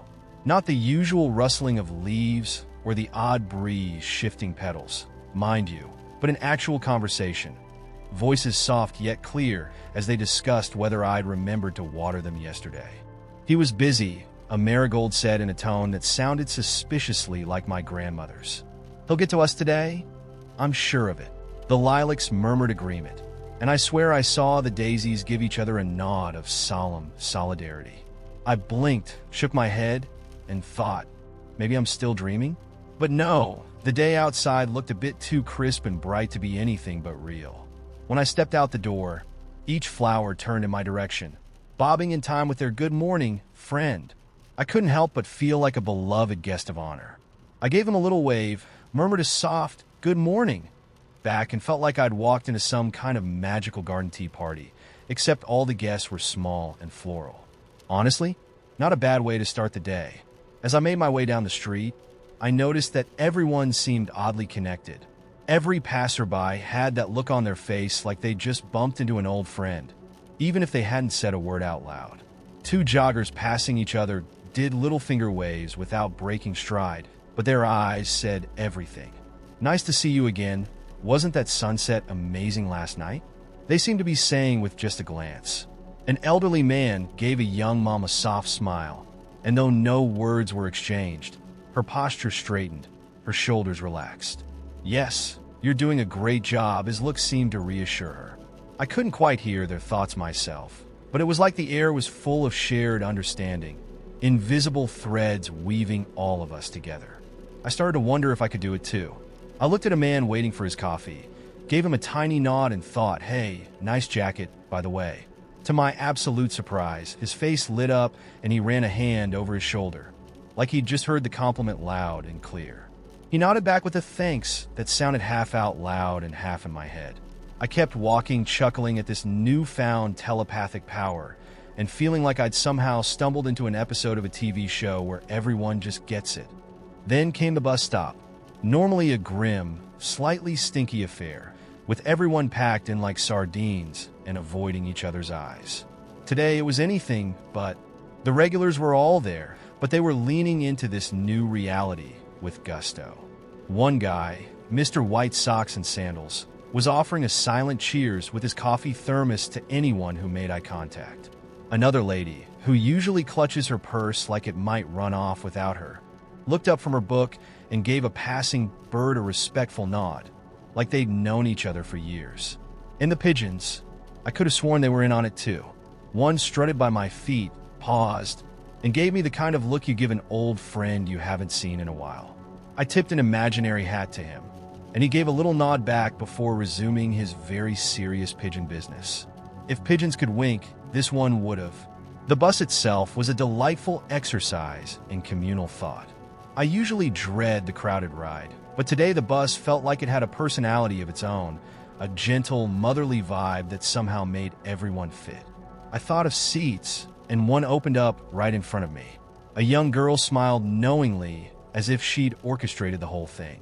I sank down, glancing around to see if anyone else felt the strange coziness that had settled over everything.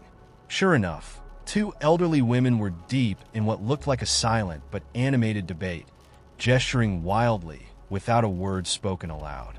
The man behind them was reading a book, but every now and then he'd glance up, nodding along to some invisible rhythm, as if he was reading a particularly good line that he couldn't help but share. At my stop, I got off and found the sidewalk whispering under my feet. Not actual words, but a pleasant hum, like it was pleased I'd chosen this route. Each step felt purposeful, like the whole day was nudging me along with a gentle, "Go here, now try this." Before long, I found myself at the park, where things were in full swing. A group of ducks was swimming in orderly circles, almost like they were performing a synchronized routine, just for fun. I gave them a polite clap, and to my surprise, they quacked in perfect unison, a little duck chorus of appreciation. The park bench greeted me with a warm creak, inviting me to sit, so I did. Across the way, a small boy was staring at a butterfly with his mouth open, as if he and the butterfly were locked in an ancient staring contest. The butterfly seemed to be loving the attention, too, flapping its wings in slow, careful beats as it perched on the boy's outstretched finger. Even the trees swayed a bit, as if trying to get a better look at this quiet miracle. I took a deep breath, feeling more at peace than I had in ages. It wasn't just that everything was alive. It was as if every part of the world was aware and playing along with this delightful, unspoken agreement to make things just a little weirder and a lot friendlier. I felt like I was sitting in the lap of some benevolent universe that had decided, yes, today will be a soft, sweet oddity for everyone involved. Eventually, I made my way home, trailing smiles and nods and silent greetings like a little trail of breadcrumbs. The flowers under my window were already settling down for the evening, sighing contentedly in their beds, petals tucked in for the night. "Good night, friends," I whispered, feeling like a part of some quiet, harmonious symphony. As I curled up in bed, I couldn't help but wonder, what if this was just the way things were from now on? So, here's my question to you. How would you spend a day in a world where the strange is the new normal? It hit me the other day while I was scrolling through the same dozen memes that seemed to rotate through my feed like a carousel of recycled one-liners. It was just a typical evening, that post-work decompression time that somehow always ends up being filled with memes and random videos of people I don't know making spaghetti in ways I'll never replicate. But there I was, laughing at the same adulting joke for the 5th time this week, when a little thought popped up in the back of my mind. When did this become my primary form of communication? I mean, really, when did I start expressing every little emotion, every slightly inconvenient life event, through a shareable.jpg or a 10-second video with captions? If I'm feeling tired, a meme about existential dread says it better than any heartfelt admission of exhaustion.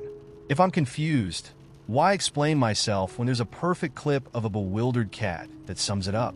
Instead of telling people how my day actually went, I'll just text a photo of a dumpster fire with a caption like, "Mood." And here's the kicker, they get it. And maybe this is the charm of it. This effortless shorthand we've all agreed upon without actually sitting down to make any official agreements. Like some quiet revolution in communication, only with fewer manifestos and more TikToks of dancing llamas. It's kind of hilarious if you think about it. We've developed this universal language of mild sarcasm and cat videos, and somehow it just works. We're all in on the same joke, even though none of us actually wrote the punchline. But it goes beyond the memes. Take online shopping. Do you remember a time when you actually had to physically go to a store to buy socks? Socks. The most basic, utilitarian, don't think twice about it item. And now, if I notice I'm down a pair or two, do I go to the store? Of course not. I whip out my phone, swipe through some options, add them to my cart, and boom. Socks will arrive on my doorstep in 48 hours or less, courtesy of some mysterious warehouse. I don't know who packed them, who drove them, or even really where they came from. They just appear. It's so absurdly convenient that I almost feel guilty about it, except I don't. I feel victorious, like I've hacked the system by outsourcing all my errands to an app. And don't even get me started on food delivery. I remember when getting takeout meant going to get the takeout. Now I'll order a single iced coffee through a delivery service, knowing full well the absurdity of paying double for the privilege of not leaving my house. There's a little thrill in it, isn't there? Like I'm just that decadent, just that lazy, just that in love with the concept of convenience. But hey, I'm not the only one doing it. Apparently, enough of us are ordering one lone muffin at a time that entire apps have built empires around our unwillingness to drive 5 minutes down the street. It's so funny to think about how all these little conveniences have wormed their way into our lives and are now taken for granted. We used to talk about marvels of technology, things like space exploration or the internet itself. But if you look around, the true marvels are in the mundanity we've all bought into without a second thought. Think about it. We're living in a time where I can pay someone to buy and deliver a single avocado to my doorstep. I don't have to leave my house or talk to a single soul, and that avocado will still end up in my kitchen within the hour. It's kind of amazing, kind of ridiculous, and completely normal now. And what about the social rituals that go with it? You know, the low-effort digital interactions that we've collectively decided count as keeping in touch. If someone's birthday rolls around, do I call? Send a card? Nah, I slap a happy birthday, comment on their wall, or shoot them a text with some balloons and a cake emoji. We've created a whole universe of shorthand that feels real enough that it actually passes as genuine interaction. I'll scroll through photos of an acquaintance's new baby, double tap to like it, maybe add a heart emoji if I'm feeling generous. And just like that, I'm up to date on their life. What's funny is I feel connected to people this way. There's a familiarity to it. Like we're all sharing this unspoken understanding that life's busy, so a quick emoji will have to do. And the more I think about it, the more I realize there's something endearing in these quirks of modern life. I mean, it's not exactly deep or meaningful, but maybe that's the whole point. Life used to be filled with these small, shared social rituals, like saying hi to the mail carrier, buying veggies from a local farmer, or chatting up the cashier at the store. Now, the rituals have shifted to a digital realm, but they're still kind of comforting in their own weird way. It's almost as if we've taken the concept of community and reshaped it to fit the screens we're glued to. The same way I'd give a nod to a passing neighbor, I'll send a funny video to a friend or leave a random comment on someone's post. It's like we're saying, I see you. I'm here too. And sure, there's a downside. I mean, I miss genuine conversations sometimes. I miss eye contact, the casual way a joke builds between two people sitting across from each other. But there's something charming in this new way we connect, even if it's shallow, even if it's curated.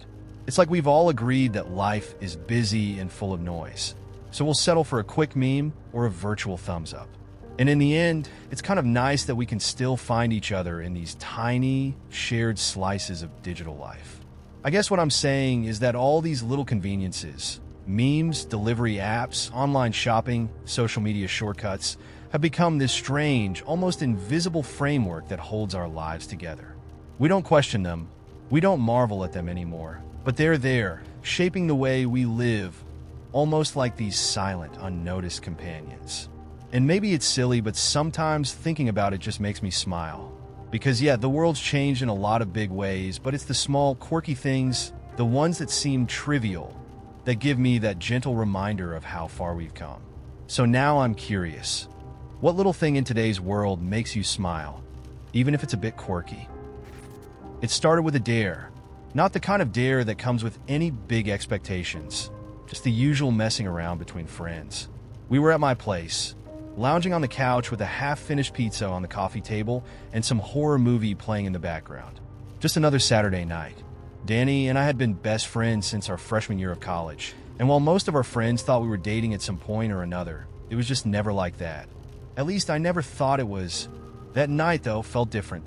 Maybe it was the way she was looking at me, or the fact that we were both 3 drinks in.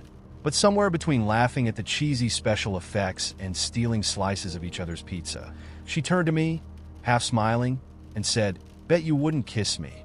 There was this challenge in her eyes, but it wasn't just playful. It was something else, something that made my heart pound a little faster. I laughed it off at first, but she didn't look away, and the laughter kind of died in my throat. She dared me again, leaning in slightly, her gaze locked onto mine. The next thing I knew, I leaned forward, and we kissed. It was gentle, tentative at first, like we were both testing this boundary neither of us had ever thought to cross. But then she deepened the kiss, and suddenly, all the lines we'd drawn over the years blurred. We were best friends, sure, but right then it felt like something else entirely. After a few moments, we broke apart, and she laughed, her face flushed. "See," she said, a bit breathless. "Not so bad, huh?" We both laughed, brushing it off like it was no big deal, just another one of our inside jokes. But from that point on, it felt like we were both hyper-aware of each other. I couldn't look at her the same way, and every accidental touch felt electric, charged with something unspoken. Over the next few weeks, things between us shifted. We didn't talk about that kiss, but we couldn't go back to normal either. Every time we hung out, it was like we were both waiting for something to happen. We'd catch each other's eyes across the room or find excuses to be close. And every time, that tension just built. Then came another night at my place, and she dared me again. Only this time, there was no hesitation. We ended up spending the night together, tangled in each other's arms, feeling like we'd discovered this whole new dimension to our friendship. The morning after, she was all smiles and playful jabs, and I thought, okay, maybe we can do this.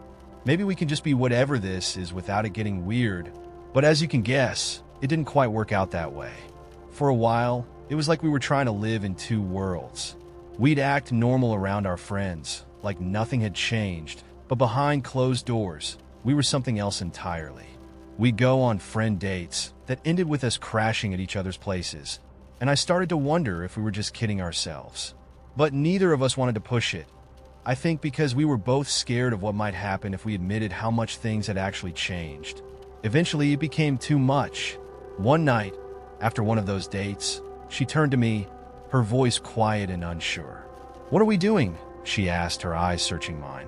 I felt a pang of panic, but also this overwhelming relief. I told her that I didn't know, that I didn't have all the answers, but that I knew I didn't want to lose her. She nodded, looking as confused as I felt, and we decided to give it a real shot, to see if we could be more than just best friends. The first few months were amazing, but complicated. We'd go from feeling like this was the best decision we'd ever made to wondering if we'd ruined our friendship. Arguments that would have been nothing before suddenly felt loaded, and every disagreement felt like it had higher stakes.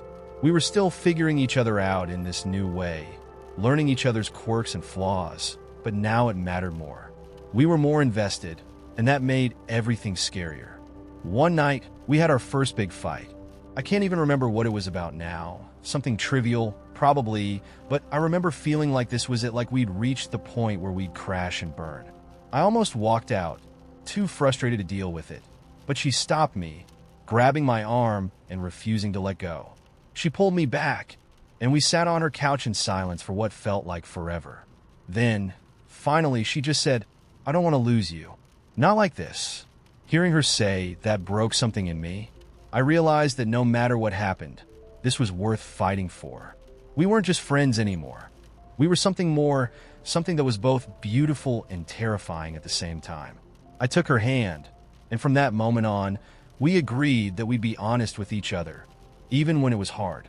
We promised to fight for each other, to hold on even when things got messy. Time went on, and it got easier.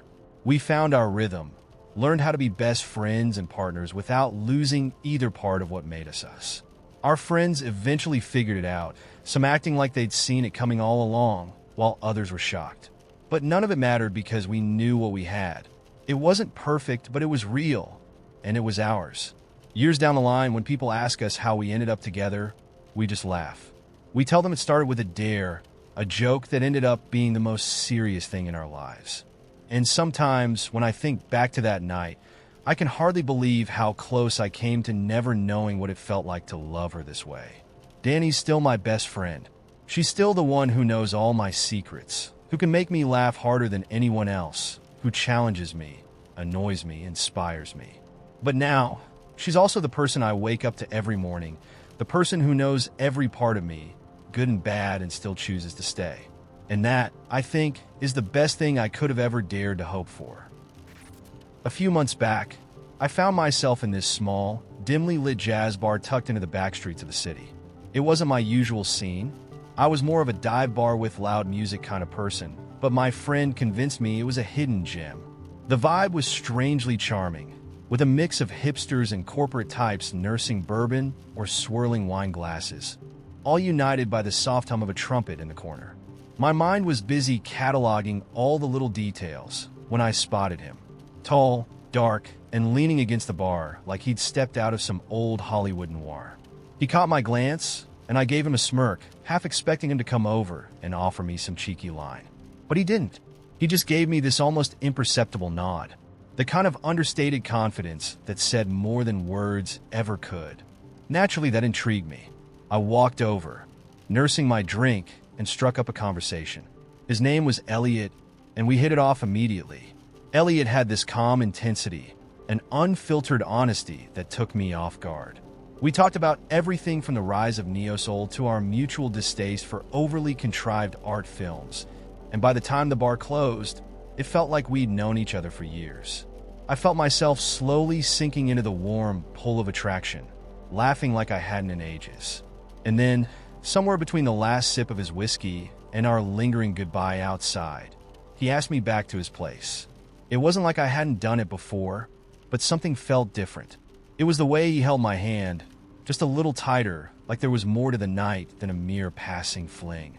Once we were back at his apartment, which was lined with jazz vinyl and walls of books, I felt my guard slipping. The night unfolded in this haze of laughter, late-night confessions, and shared secrets that hung in the air long after we'd fallen asleep. In the early hours, he traced small circles on my back, and for a fleeting moment, I let myself feel something close to contentment. This wasn't just about the thrill of a hookup. It felt like a slice of something real, like maybe we were onto something. But reality has a way of biting back.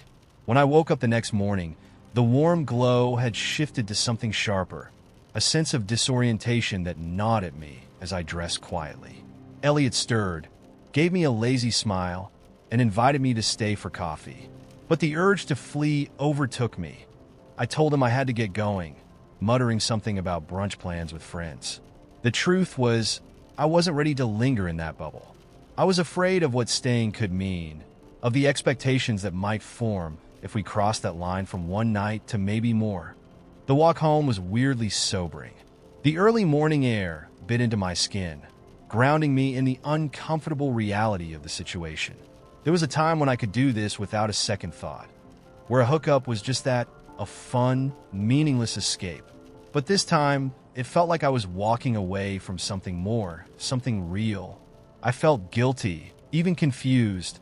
Why was it that after years of insisting, I didn't want anything serious, one night with a stranger could shake me to my core? For days after, I found myself replaying that night. At first, I tried to shake it off as just another fling that got tangled up in my emotions. But deep down, I knew it was something different. I kept hearing his laugh, kept feeling that soft brush of his fingertips on my shoulder. And then there was the memory of that moment when he looked at me, his eyes heavy with something that felt so much like care. It haunted me.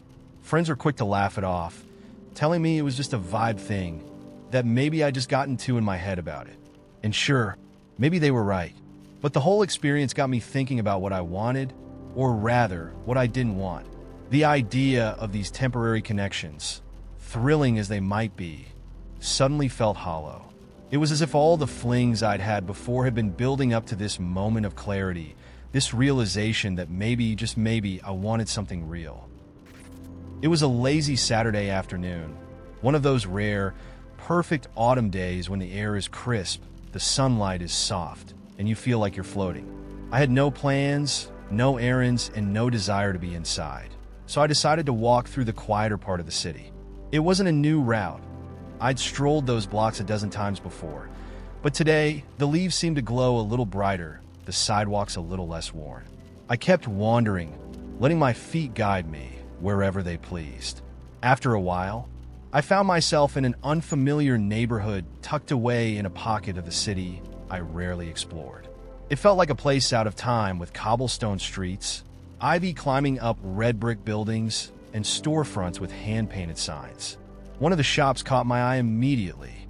Its sign read simply, "The Curious Emporium." In the display window, an array of strange objects was scattered. Old maps, antique mirrors, a typewriter with keys that seemed to glow in the dim light. Feeling an odd pull, I pushed open the door. A soft chime rang, and a warm, slightly musty scent drifted out, like old paper and cedar. The shop was small and cluttered, filled with things that looked like they had stories attached to them. Worn leather-bound books, jars filled with colorful powders, strange trinkets that didn't seem to have a clear purpose. An elderly woman stood behind the counter, watching me with a slight, knowing smile. "Afternoon," she greeted me, her voice as soft and layered as the dust that covered every surface. "Hi," I replied, a little nervous but excited. "This place is incredible. How long has it been here?" "Oh, longer than you might guess," she said with a wink, as if we were sharing a private joke. "Feel free to look around. You might find something meant just for you." I smiled, thinking it was a cute sales line, and began browsing, picking up random objects and marveling at how each one seemed to have its own quiet magic. But then, tucked between a set of old almanacs, I spotted a small, brass key. It was beautifully crafted with intricate details etched along its stem, and it looked strangely familiar, like something from a half-remembered dream. I brought it to the counter. "What's this for?" I asked. The woman gave me a sly grin. "That key unlocks something special, if you're willing to find it. It's part of a little scavenger hunt I set up around the neighborhood. You seem like the adventurous type, so I'll let you take it for the day. Just be sure to bring it back before sunset." I felt a spark of excitement. She slipped a folded piece of parchment across the counter. "Here's your first clue," she said. "And don't worry if it doesn't make sense right away. The fun is in the journey." The clue was handwritten in a looping, old-fashioned script. "Seek the lion who guards the bridge, and look to the bench on the eastern side." With the key in one hand and the clue in the other, I left the shop, feeling like I'd stepped into a storybook. I didn't even know where to find a bridge, let alone one guarded by a lion. But I wandered around, looking for anything that might resemble my clue. Eventually, I spotted an old stone bridge at the edge of a small park, and sure enough, on either side were two stone lions, each frozen in a regal pose. I approached the lion on the right, my heart pounding a little. On the eastern side of the bridge was a weathered wooden bench, tucked beneath a sprawling oak tree. At first, I didn't see anything unusual, but then I noticed a small, folded note wedged into the slats of the bench. My fingers trembled as I opened it, reading the next clue. "Where the old trees meet the fountain's song, look for the smallest door." It felt like I was unraveling a mystery written just for me. I started heading toward the center of the park, where I remembered there was a fountain surrounded by massive trees. When I got there, I spotted something that made me smile and wonder. Near the base of an enormous oak hidden among the roots was a tiny wooden door no bigger than my hand. I knelt down and noticed that the door had a small lock, a lock that looked like it would fit the brass key in my pocket. I inserted it, and with a quiet click, the door swung open, revealing a little compartment with a single, folded note inside. My heart raced as I read it. "Go back to the Emporium for the final gift." I rushed back through the streets, feeling like I was in a race against time. The sun was dipping lower in the sky, casting long shadows across the buildings. When I arrived at the curious Emporium, the shopkeeper was waiting for me, her smile warm and knowing. "Well done," she said as I handed her the key. She reached beneath the counter and pulled out a small, wrapped parcel. "This is for you, a little memento of today's journey." I unwrapped it to find a delicate pocket watch, its face decorated with tiny constellations and stars. It was beautiful, unlike anything I'd ever seen, and as I held it, I felt a strange sense of peace, as if I'd been given more than just an object. "This isn't just a watch," she explained. "It's a reminder that time is precious, and sometimes the best moments come when you least expect them. Keep it with you, and remember, there's magic all around us. You just have to be open to finding it." I left the shop, the pocket watch warm in my hand, and as I stepped back onto the cobblestone streets, I felt like I'd stepped out of one world and back into another. I glanced over my shoulder, half expecting the shop to disappear or for the old woman to wave one last goodbye. But when I turned, there was no sign of the curious Emporium. Just a blank wall and a quiet street, like the whole experience had been a dream. To this day, I can't find that part of the neighborhood again, no matter how many times I've tried. But every once in a while, I take out that little pocket watch and trace the tiny constellations on its face, and I'm reminded that the world still holds surprises, hidden just out of view. So, I have to ask, have you ever stumbled upon something magical in the most unexpected place? The other day, I was walking home from work, just minding my own business, when I passed by this little park I hadn't noticed before. It had one of those playground merry-go-rounds, the kind you have to push by hand. It wasn't in great shape, rust creeping up the sides, paint peeling in flakes, but seeing it there under the streetlights hit me like a wave. In an instant, I was transported back to summers spent at the little neighborhood playground where my friends and I would all meet up, no plans needed. And that merry-go-round? It was the crown jewel of our afternoons. I don't know what it was about that thing, but I swear it was like it had its own gravitational pull. We'd pile on, shrieking as someone started pushing it faster and faster, laughing as we held on for dear life, like it was the wildest amusement park ride in the world. And somehow, standing there looking at this rusty, old merry-go-round, it was like I could feel every part of those days. I could smell the grass mixed with sunscreen, feel the summer heat radiating off the metal, and hear the shouts of my friends as we called dibs on who got to push next. In my mind, I was back in my old uniform of a too-big t-shirt and grass-stained shorts, barefoot, with dirt smudges that no one cared about because, well, it was summer. The best part of the whole memory was this feeling of absolute freedom, of days that stretched on forever, with no concept of time except for the slow shift from morning to afternoon light. But it wasn't just the merry-go-round memory that got me. Somehow, I was suddenly remembering all these little things, stuff I hadn't thought about in years. I remembered this one day when my friend and I decided we were going to upgrade the merry-go-round with our own inventions. We tied some sticks and string to the edge, convinced it would somehow make the thing go faster, like it was suddenly a spaceship. We spent hours perfecting it, only to watch the stick snap off within seconds of spinning. It was such a little thing, but in that moment, it felt like we were geniuses creating something big and important. And then I remembered the other kids who came and went, each with their own personalities and roles in the group. There was always that one kid who thought he was the boss, the one who'd declare himself the captain of the merry-go-round, as if that title actually held any power. Another kid would be this scientist, concocting experiments like seeing who could hold on with one hand the longest or trying to spin it from different angles for maximum speed.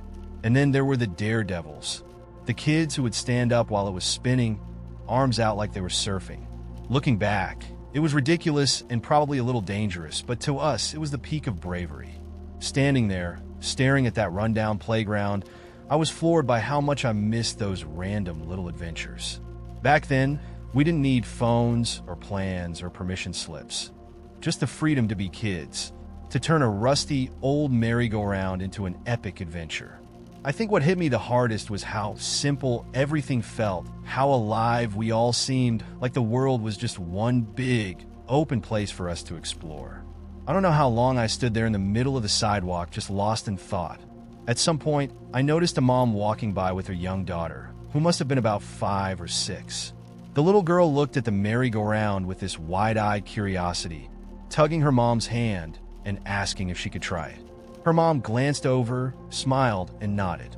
I stood there watching as this little girl ran over, her hands gripping the bars as she struggled to get it moving. When she finally got it to spin, her face lit up, this pure, unfiltered joy radiating from her. I couldn't help but smile, realizing that she was experiencing the same magic I had all those years ago. And in that moment, I felt this strange kind of warmth, like I was part of a secret club of kids who'd all shared this silly, simple joy on playgrounds everywhere. I didn't want to be a weirdo standing there staring, so I finally pulled myself away and kept walking, but I couldn't shake the feeling.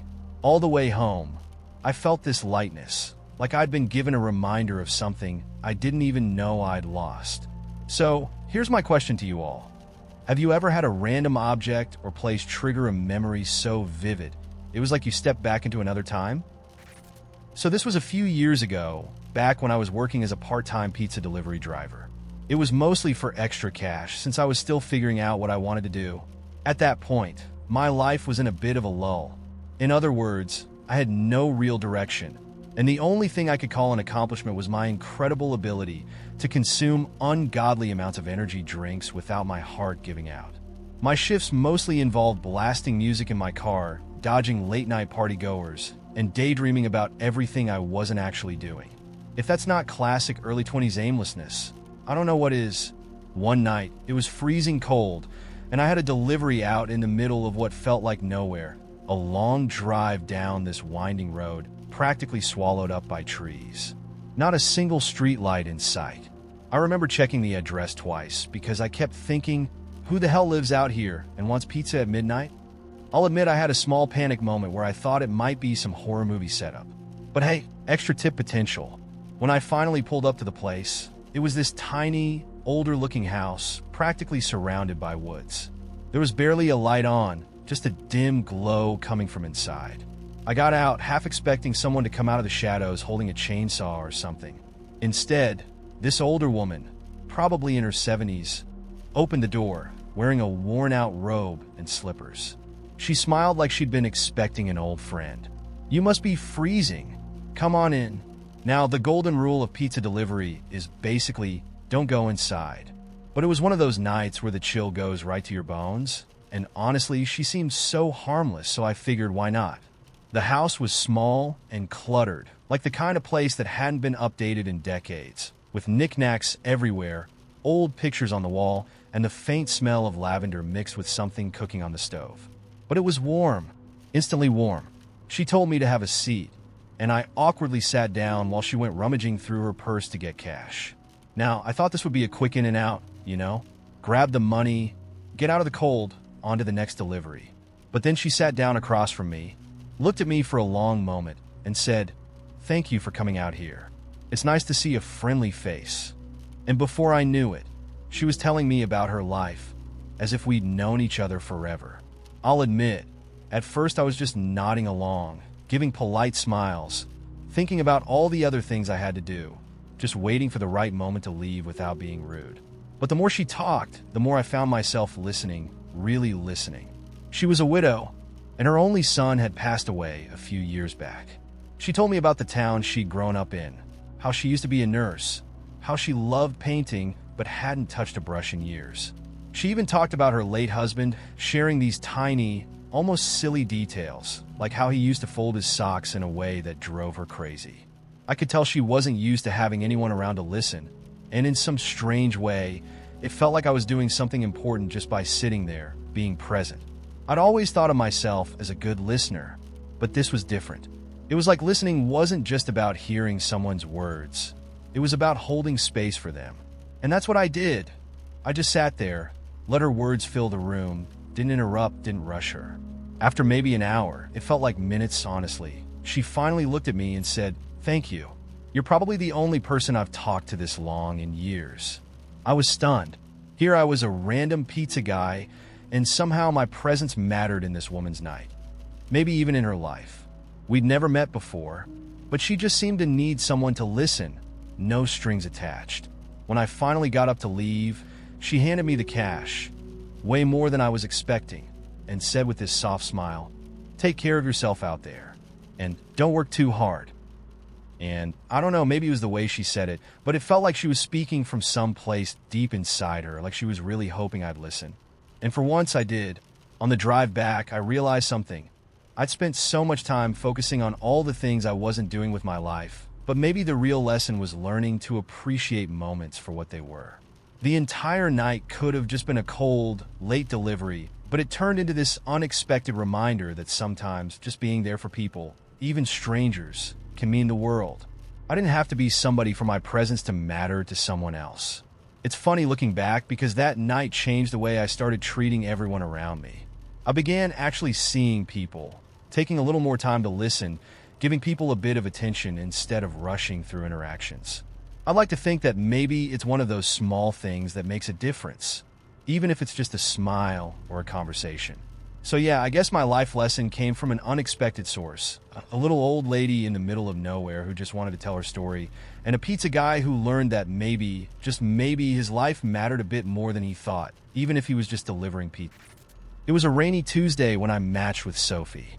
Her profile was refreshingly simple. None of the usual love adventures or looking for a partner in crime cliches. Just her holding a guitar in one picture, another of her laughing with friends, and a short bio that read, "Lover of midnight talks and blueberry pancakes." Let's keep it real. Something about that struck me as authentic, like maybe she was someone who had outgrown the dating games and just wanted to connect, really connect. I was tired of flings, tired of people fizzling out just as things got good. So I swiped right, hoping she was different. She replied to my first message within minutes. From there, our conversation flowed like water, easy and unforced. We talked about everything: books, the best places to eat in the city, random philosophies about life.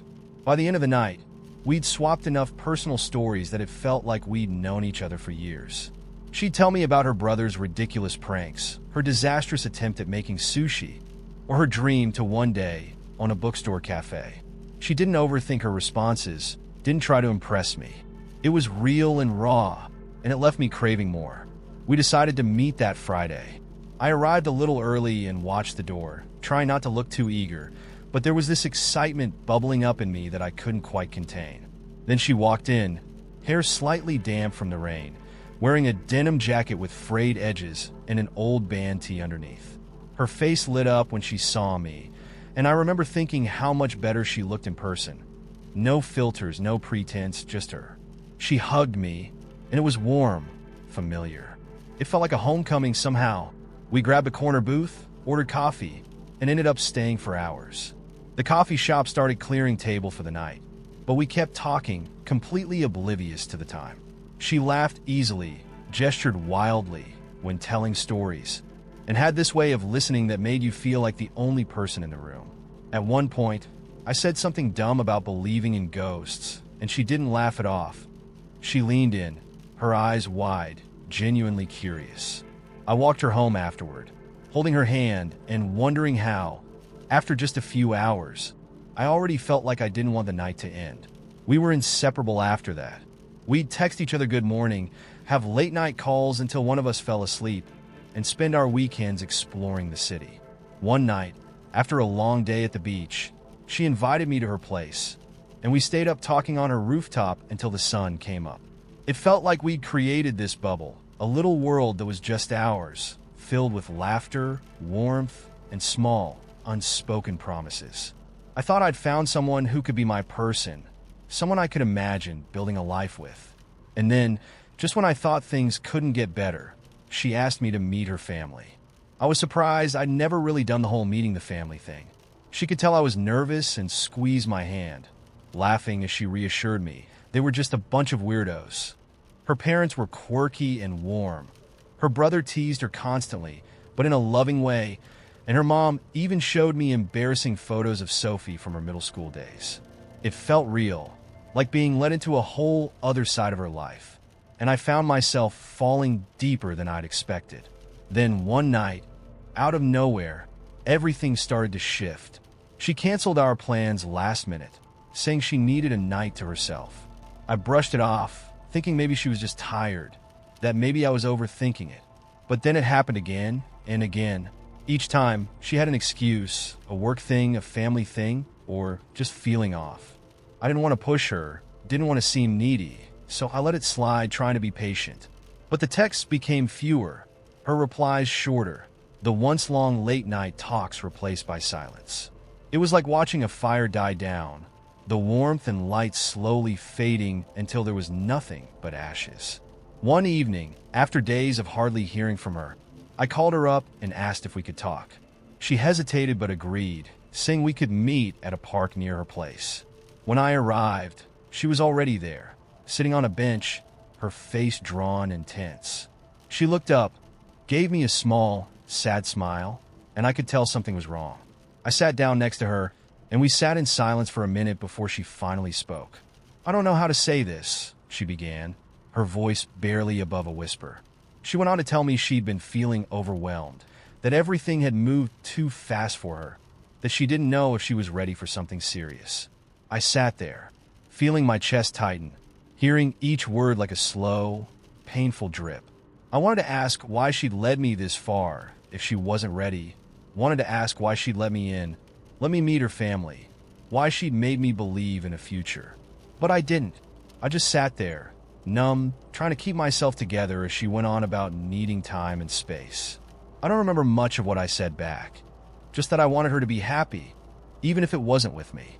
I walked her back to her place, and when she hugged me goodbye, I felt the finality of it, like something breaking inside me. I watched her walk away, half expecting her to turn around, to tell me she'd made a mistake. But she didn't. She disappeared into her building, and that was it.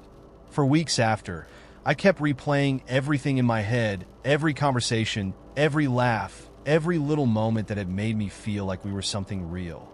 I kept hoping she'd reach out, that maybe she'd realize she missed me too, that maybe it wasn't really over.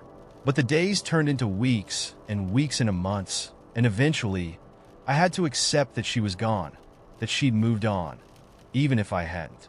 I thought about her every time I passed that coffee shop, every time I heard one of the songs she played for me, every time I saw someone laugh the way she did.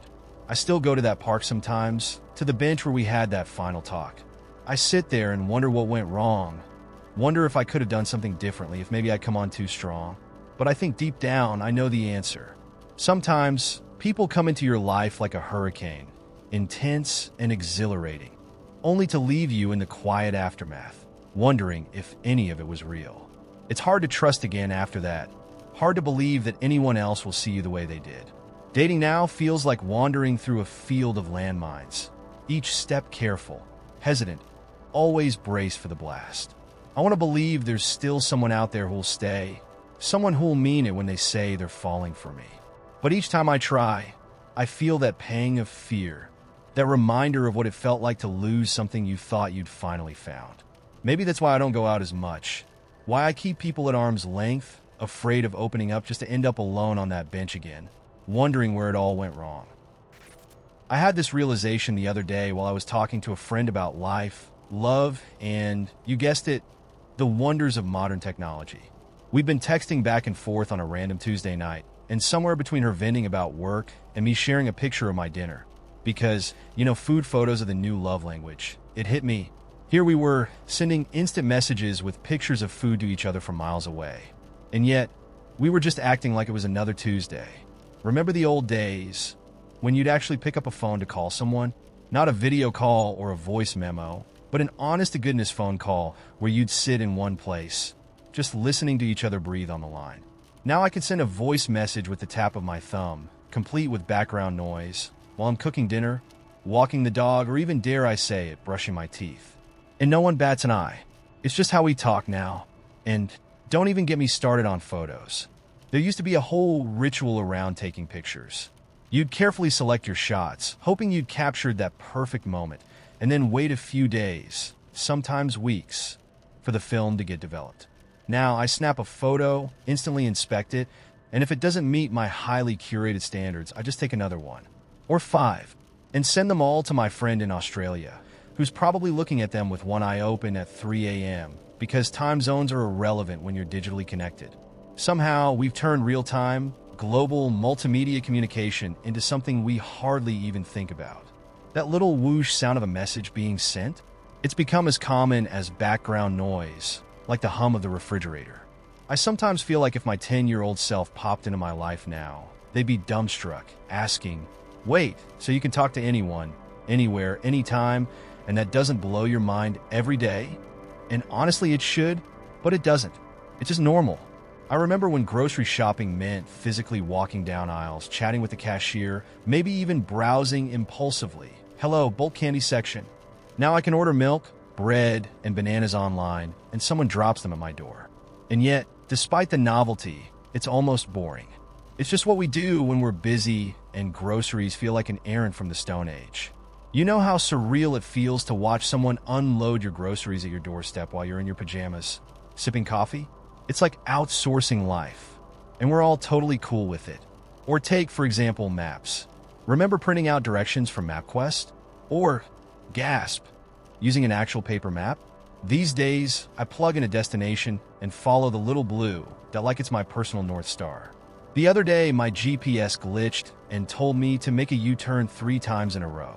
I followed it without a second thought, like some loyal minion, even though common sense was screaming at me to just go straight. And I realized we all trust our phones so completely now that we'll turn around mid-journey just because a little voice says so. Imagine explaining that to someone from the 90s. "Oh yeah, my tiny rectangular robot told me to turn left, so obviously, I obeyed." And then there's our collective obsession with documenting every moment. Gone are the days when you'd attend a concert, dance, and maybe hum a song afterward to remember it. Now, we hold our phones in the air, recording every minute like we're all our own personal camera persons. Half the time, I think people watch concerts through their screens, even when they're standing right there. Don't get me wrong, it's fantastic to relive a night by scrolling through 1,000 blurry videos, but sometimes I wonder, are we even in the moment anymore, or are we all just creating content? And let's talk about dating, shall we? Meeting someone used to mean actually meeting them in a bar, at a party, through friends.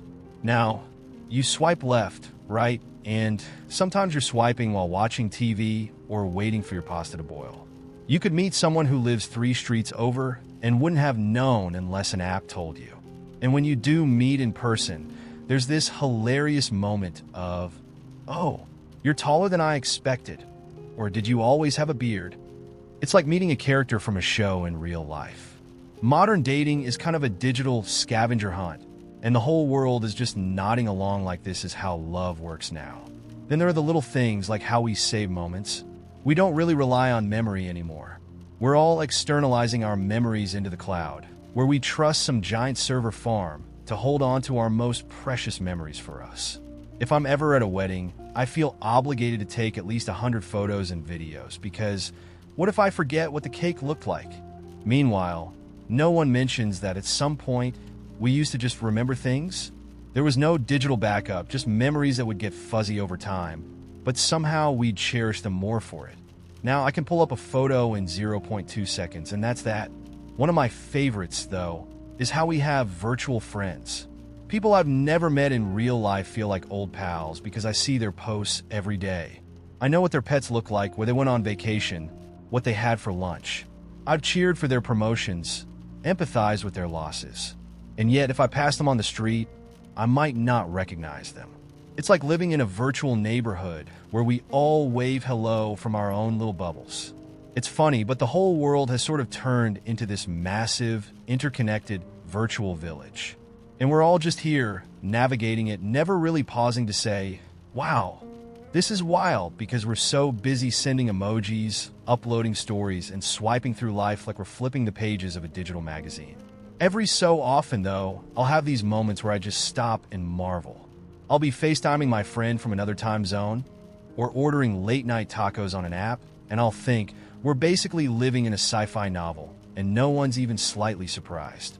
We've normalized technology to a point where it's magic, and we don't even notice the spells anymore. So here's my question for you. What's one modern thing in your life that you think would absolutely blow your mind if you traveled back in time and tried to explain it to your past self?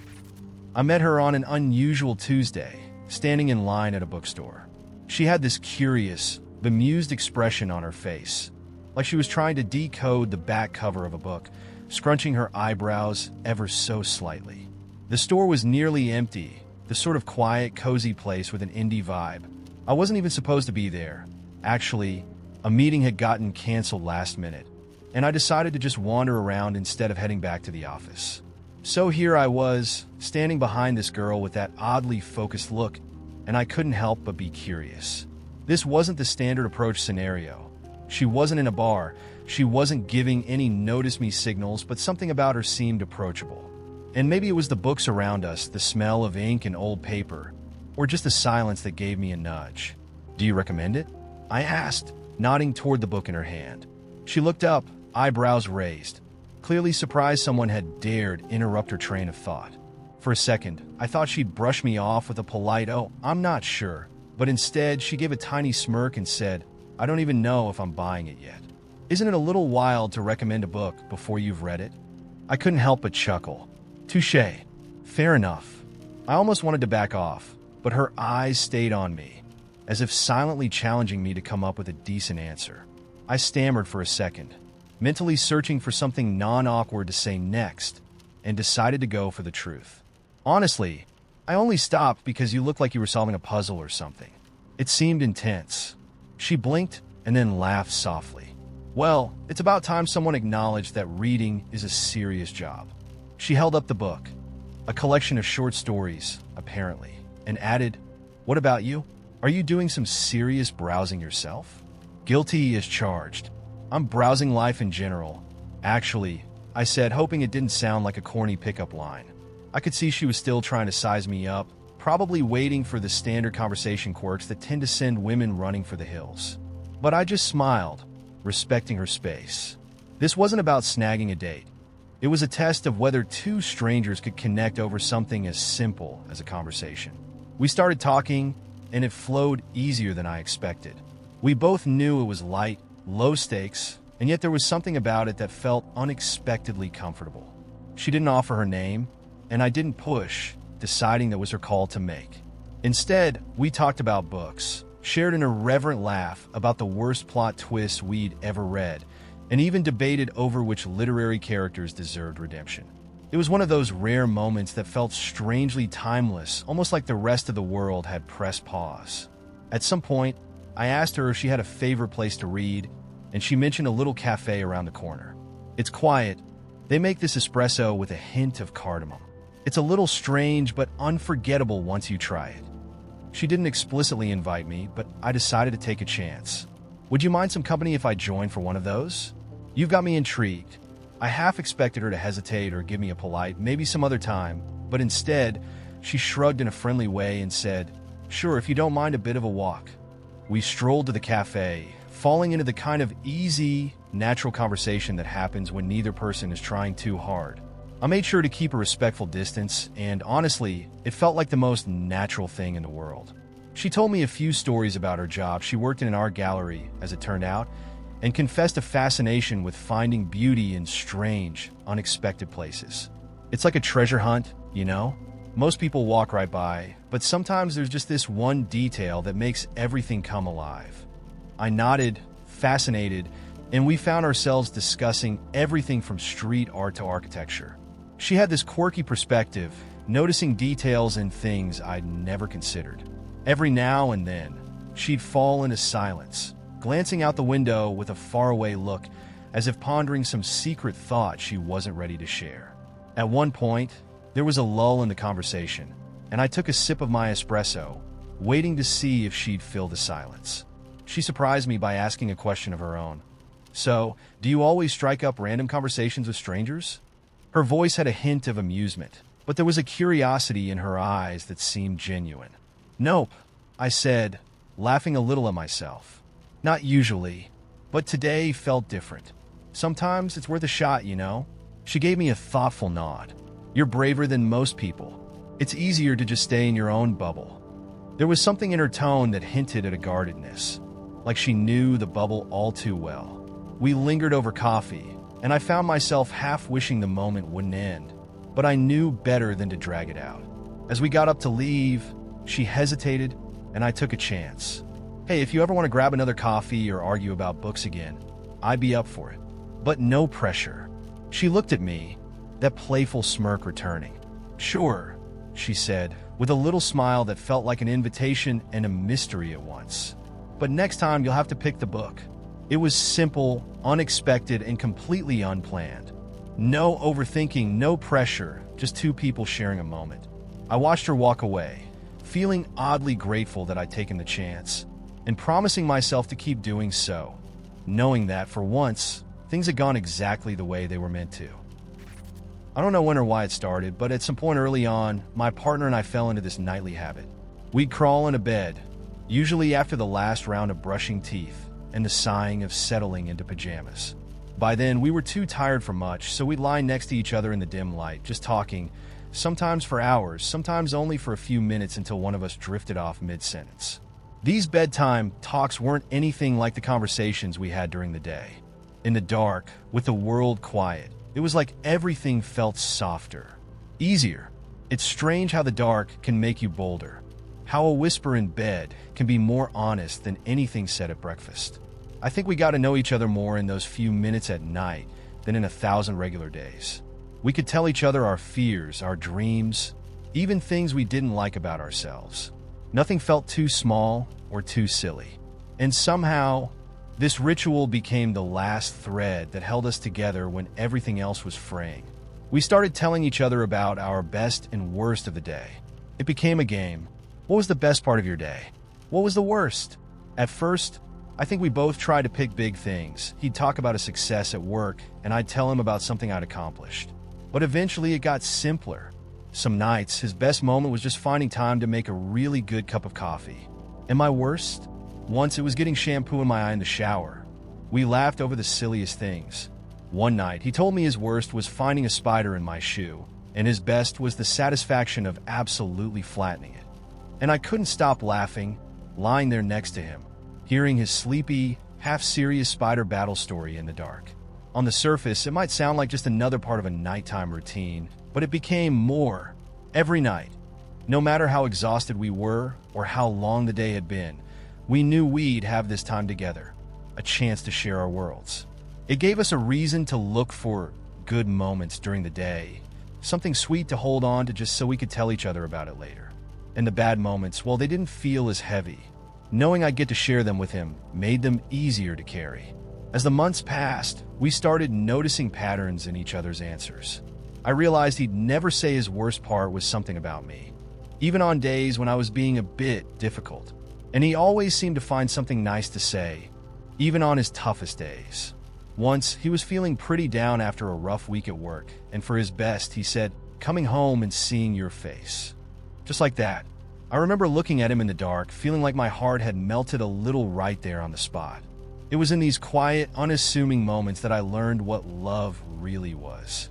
Not the grand gestures, not the big declarations, but this simple, nightly commitment to show up for each other. There was one night in particular that stands out. It was an awful day. I'd had a fight with my best friend, got some bad news at work, and even managed to spill coffee on myself right before a meeting. When I got home, I didn't even want to talk. I went straight to bed, curled up facing the wall, hoping he'd just let me be. But he didn't. Instead, he climbed into bed next to me, wrapped his arms around me, and after a moment, he asked softly, "Best and worst?" I wanted to roll my eyes, to ignore him, but I couldn't resist. I told him everything, and he just listened, holding me close, as if all the weight of that awful day could just sink away between us. After I'd finished, I asked, "What about you?" And, almost in a whisper, he said, "My worst was seeing you so upset, and my best is being here with you right now." I'm not sure why that memory stands out so much. Maybe because in that moment, I felt more love than I ever had. The whole day had been a mess, but that simple, steady ritual was still there for us, grounding us, pulling me back to something real and solid. Over time, our nightly ritual evolved. Some nights we'd add in a little bonus question, like what's something you wish you could do again, or if you could have one wish granted, what would it be? Silly, fun, sometimes deep questions that kept us guessing about each other, even years down the line. And somehow, every night, I found out something new about the person lying next to me, something that made me love him a little more. The little ritual became so ingrained that even when we were apart, like when he was on a business trip or I was visiting family, we'd call each other just before bed, our tired voices crackling over the line as we shared our best and worst, like two kids at a summer camp miles away, but still tethered by the same invisible thread. Eventually, life shifted, as it always does. We moved to a new place, got caught up in work, routines got shaken up. There were nights when we skipped the best and worst. Nights when one of us would fall asleep before we'd even had the chance to say goodnight. But even then, there'd always be a text or a quick moment over coffee the next morning, something to keep the ritual alive. It's like our relationship built this little fortress around those conversations, protecting them from whatever chaos life could throw at us. To this day, I think of those talks as the glue that holds us together, a kind of compass that weaves us back to each other, no matter what. It's amazing how something so small, a few words in the dark, can keep love alive, can turn the everyday into something that feels almost sacred. It taught me that love isn't a constant state of fireworks. It's more like this steady, glowing ember, keeping you warm through every season. All right, I know it sounds weird to say a plant taught me something about life, but hear me out. So, I'm not what you'd call a plant person. I've managed to kill almost every green thing that's ever come into my home. But a while back, my mom gave me this little cactus for my birthday. "Even you can keep this alive," she said, with the kind of loving exasperation only a mother can deliver. I accepted it out of guilt and honestly forgot about it the moment she left. I put it on my windowsill, watered it every now and then, and didn't think much of it. It was quiet, low maintenance, just there. Then, one random Saturday, I'm lying in bed scrolling through my phone when I glance over and really look at this cactus. Something looks off. I drag myself out of bed, walk over to the windowsill, and realize the poor thing is leaning sideways like it's trying to run away from me. It's usually plump, green arms are a little shriveled, and its color is more sad, pale green than lively, healthy green. In other words, this cactus was barely clinging to life. Now, for context, this plant was my last remaining green friend. Every other plant I'd tried to raise over the years had tragically withered under my care, and now, my easy mode cactus looked like it was just as unhappy. I could almost hear it saying, "Really? You couldn't even handle me?" I don't know why, but this filled me with guilt. Over a cactus. Here was this little resilient plant that asked for so little, just a splash of water and some sunlight, and I had still managed to let it down. So I did what anyone else would probably do in this situation. I Googled how to revive a cactus. The articles gave me basic advice, nothing complicated, but as I'm reading, this weird thought hits me. My little cactus, in its unassuming, prickly way, had just shown me a glimpse of something I'd been ignoring for a while. I'm not great at self-care. There, I said it. I go through my days like I'm a machine, trying to get things done, always pushing forward, even when I'm running on fumes. I ignore the signs of burnout, push down my own needs, and just keep going. And here I was faced with this tiny, neglected plant, realizing that I'm basically treating myself like a cactus, something I can just ignore as long as it looks mostly okay on the outside. So, I made a decision. I'd try to revive this little guy, not just because I wanted to save him, but as a reminder to be a little kinder to myself. Every few days, I'd check in on him, adjust his sunlight, and give him water like clockwork. And in the process, I started taking small breaks for myself, too. Drinking more water, taking short walks, actually sitting down for lunch instead of inhaling it over my keyboard. Silly little things, but honestly, they added up. A few weeks went by, and sure enough, my cactus started perking up. It didn't look perfect. There were still a few weirdly angled bits, and it wasn't some lush green miracle or anything. But it was better, stronger. Kind of like me, actually. I guess my cactus reminded me that, just like plants, people need a little regular tending, even if it's just in small ways.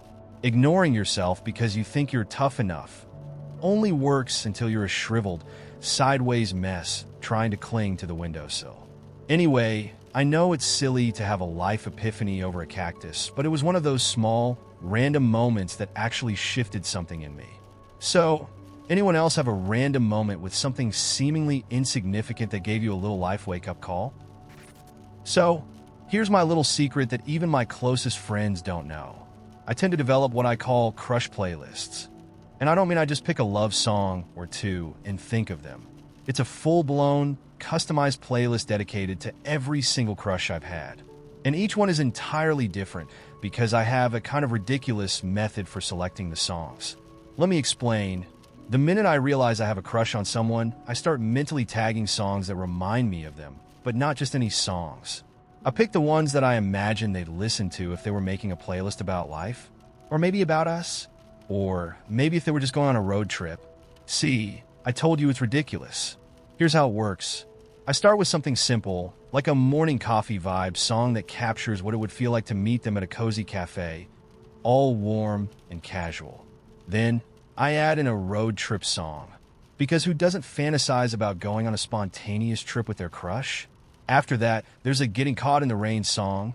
This has happened in 0 actual relationships, but let's be real, it's a rom-com must. I build out the playlist from there, even adding weirdly specific tracks like Sitting in Silence, but it's not awkward, that first real conversation nervousness. And my personal favorite, they're laughing at a joke you made, and you're feeling like the funniest person on earth songs. Yes, this gets oddly detailed, and yes, I've stayed up at 3 a.m. obsessing over whether a particular song has the right vibe. The end result? I've got this very weird, very specific mix of songs that essentially serves as a fantasy soundtrack for a relationship that doesn't actually exist. I even start listening to it on repeat before we've had a single conversation, because it's like I'm living that relationship in my mind. I know it's totally over the top, but I'm someone who feels everything really deeply. Music just amplifies it all for me. Of course, it doesn't stop at just the playlist. Oh no, I've got a whole personal music video going in my head too. If you ever see me smiling at nothing while staring off into the distance, know that I am absolutely imagining us dancing in the kitchen or lying on the grass at a park, watching the stars. For instance, if I'm crushing on someone quiet and artsy, the playlist will be all indie acoustic songs with lyrics that make me overthink. If my crush has that friendly, goofball vibe, it's all upbeat, goofy songs that make me smile like an idiot whenever they come on. I craft each playlist so carefully that by the end of it, I genuinely feel like I know them, even if we've spoken all of 2 words to each other. But here's the thing, it's not just about imagining a romance or daydreaming about dates. The playlists actually give me a way to work through my own feelings. It's like, okay, why does this particular song remind me of them? What is it about this song that makes me think of them laughing or imagine how I'd feel if we actually had a moment together? Weirdly, I think I learn a lot about myself this way, but it also means I get way too attached way too quickly. In one particularly embarrassing case, I'd made a whole playlist for a guy who worked at the bookstore near my apartment. We'd exchanged a grand total of maybe 3 hellos over the span of 2 weeks, but in my mind, he had already become the shy, bookish hero of my entire autumnal romance playlist. I imagined bumping into him by the poetry section, maybe grabbing the same book and accidentally brushing hands in some romantic cinematic moment.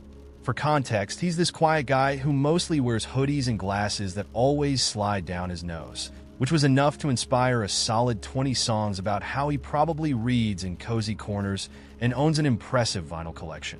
Of course, this was all in my head. Then, one day, he made a joke about a book I was buying, and I panicked so hard that I could only nod and laugh awkwardly. It was like all those hours of playlist making had drained my social skills, and I couldn't even say something witty back. But my playlist making doesn't end at crushes. If I actually start dating someone, I usually create a whole new playlist for every phase we go through. And then, when things inevitably don't work out, surprise, I'm very single, I have a heartbreak playlist ready to go, just in case. My heartbreak recovery playlist is like an emotional scavenger hunt of my past crushes, exes, and what could have beens. Honestly, these playlists are like a musical diary of every person I've been infatuated with, even if they never knew it. I guess you could say my playlists give me a way to experience the highs and lows of romance without the actual risk of rejection, because sometimes I think I'm more in love with the idea of love than anything else. Or maybe I just like the feeling of having a secret soundtrack that no one else knows about. Who knows? All I know is I'll keep making them until I find someone who sticks around long enough to hear the final track. So, yeah, that's my quirky little dating habit. I know I probably sound a little unhinged or maybe just extra, but honestly, there's something comforting about it. And who knows? Maybe one day, I'll actually share one of these playlists with someone I'm dating, and they'll think it's sweet instead of obsessive. Now that I've spilled my secrets, please tell me I'm not alone in this. Do any of you have your own romantic quirks or rituals when it comes to crushes and dating? Or am I just out here making love soundtracks for imaginary relationships all by myself? It was a rainy Wednesday, the sort where the sky just stays a brooding shade of slate gray all day. I was making my usual post-work trek home, umbrella in one hand, phone in the other, half distracted by the latest mindless scroll. Then, in the corner of my eye, I spotted something unusual at the edge of the park, a golden light glimmering through the trees. At first, I assumed it was a lamp someone had left on, or maybe some quirky outdoor art installation. But something about it pulled me in, like the world had briefly changed gears, nudging me toward this unexpected glow. I veered off the sidewalk and stepped into the wet grass, heading toward the light. With each step, I felt the usual city sounds: honking cars, distant chatter, the rumble of subway tracks, muffle around me, like I was entering a bubble where nothing existed but the soft drizzle and the muted squish of my shoes. I couldn't tell why, but it was a soothing kind of quiet, and I found myself smiling a little. As I neared the glow, I could see it was coming from a tiny building tucked between the trees, no bigger than a garden shed. And it was unlike anything I'd ever seen in the city. A sort of half-cottage, half-treehouse with ivy spilling over the windows and a little sign hanging above the door that read, "The Clockmaker's Workshop." I'm not exaggerating when I say it looked like something right out of a fairy tale. I was halfway, convinced I'd lost my mind or accidentally wandered onto a movie set. Curiosity got the better of me, so I took a deep breath and pushed open the door. Inside, it was warm and dim, the kind of cozy that makes you want to take a deep breath and just be. Clocks lined every wall, from tiny pocket watches to enormous wall clocks with elaborate wooden carvings. Each one ticked with a different rhythm, some slow, some fast, filling the air with a gentle, almost hypnotic symphony. I was wondering when you'd arrive. A voice chimed from the back, where an elderly man with wild silver hair was hunched over a desk cluttered with gears and springs. He had round glasses perched on his nose and wore a deep green vest with what looked like bits of brass and wire poking out of every pocket. When he turned to look at me, his eyes sparkled with a mixture of warmth and something I couldn't quite place, like he knew a secret. I opened my mouth to apologize, to say I'd made a mistake, but he just waved me off. No, you're right on time. Always good to see a new face. He dusted his hands off and gestured for me to come closer. Unsure but fascinated, I stepped forward, and he held out an old-fashioned pocket watch with an intricate design on the cover. Care to try? He asked, his voice as inviting as a warm fire. This one's a bit special. I hesitated, but there was something about his expression that felt safe, like I could trust him. So I took the watch, feeling its cool, slightly heavy weight in my hand. When I pressed the latch, the cover popped open, and inside was the most delicate watch face I'd ever seen. It wasn't just a watch, though. Behind the glass were tiny, detailed scenes. A miniature forest with painted trees, a tiny figure in the middle of a meadow, and even a faintly glistening stream. But the most incredible thing? The tiny figure was moving. I leaned closer, utterly spellbound, as the figure began to walk through the little forest, their feet making no sound against the painted landscape. I looked up, ready to ask the old man how this was possible, but he was watching me, his smile crinkling his face. Time's a strange thing, isn't it? He mused. Sometimes it feels like it rushes ahead, and sometimes it lingers, waiting for you to catch up. I didn't know how to respond. I'd come in here soaked from the rain and ready to hurry home, but standing in this warm little shop, surrounded by the soft ticking of 100 clocks, I felt as if time had slowed down just for me. I didn't know where this place had come from, but I didn't want to leave. After a moment, the man turned back to his workbench and picked up what looked like a broken watch. As he tinkered, he began to talk, almost as if to himself. He told stories of clocks he'd made, each one a little different from the last, each with its own special properties, as he put it. There was one clock that could replay a memory like a movie reel, another that let you listen to the sounds of a place miles away, and one that, if you turned the key just right, could take you back to the exact moment when you'd first fallen in love. I listened, mesmerized, and he went on as though these wonders were as ordinary as the rain outside. When he finally finished speaking, he looked up at me with a mischievous twinkle in his eye. "I think I've got something you might like," he said, pulling out a small, worn leather-bound book from a drawer. He handed it to me, and I flipped through its pages to find not words but sketches, drawings of clocks, each one more imaginative than the last. There was a clock that looked like it was made of clouds, one that floated above a fountain, even a sundial clock that seemed to catch real sunlight in the sketch. At the end of the book, in handwriting that looked much like the man's, there was a little note that read, "For those who remember time is more than minutes and hours." I thanked him, a little dazed, not quite sure what to make of any of it. He just smiled, as if he'd heard it all before, and said, "Remember, this shop's here whenever you need it. Just don't be surprised if you can't find it on your first try." I chuckled, thinking he was joking, but there was something in his eyes, a glint of sincerity that made me wonder. As I turned to leave, he called after me, "Take care of that book. It might show you things even I don't know about." When I stepped outside, the rain had cleared, leaving a faint mist hovering over the park. I turned around, intending to get one last look at the strange little shop. But it was gone. The spot where it had stood was just an empty patch of grass, still damp from the rain. For a moment, I stood there, feeling a mixture of awe and disbelief. Had I dreamed it all? The only proof I had was the little leather-bound book, still warm in my hands. I flipped through it again, feeling a shiver as I saw the sketches, each one seeming somehow richer and more detailed than before, like they were inviting me to look closer, to see what lay beyond the pencil lines.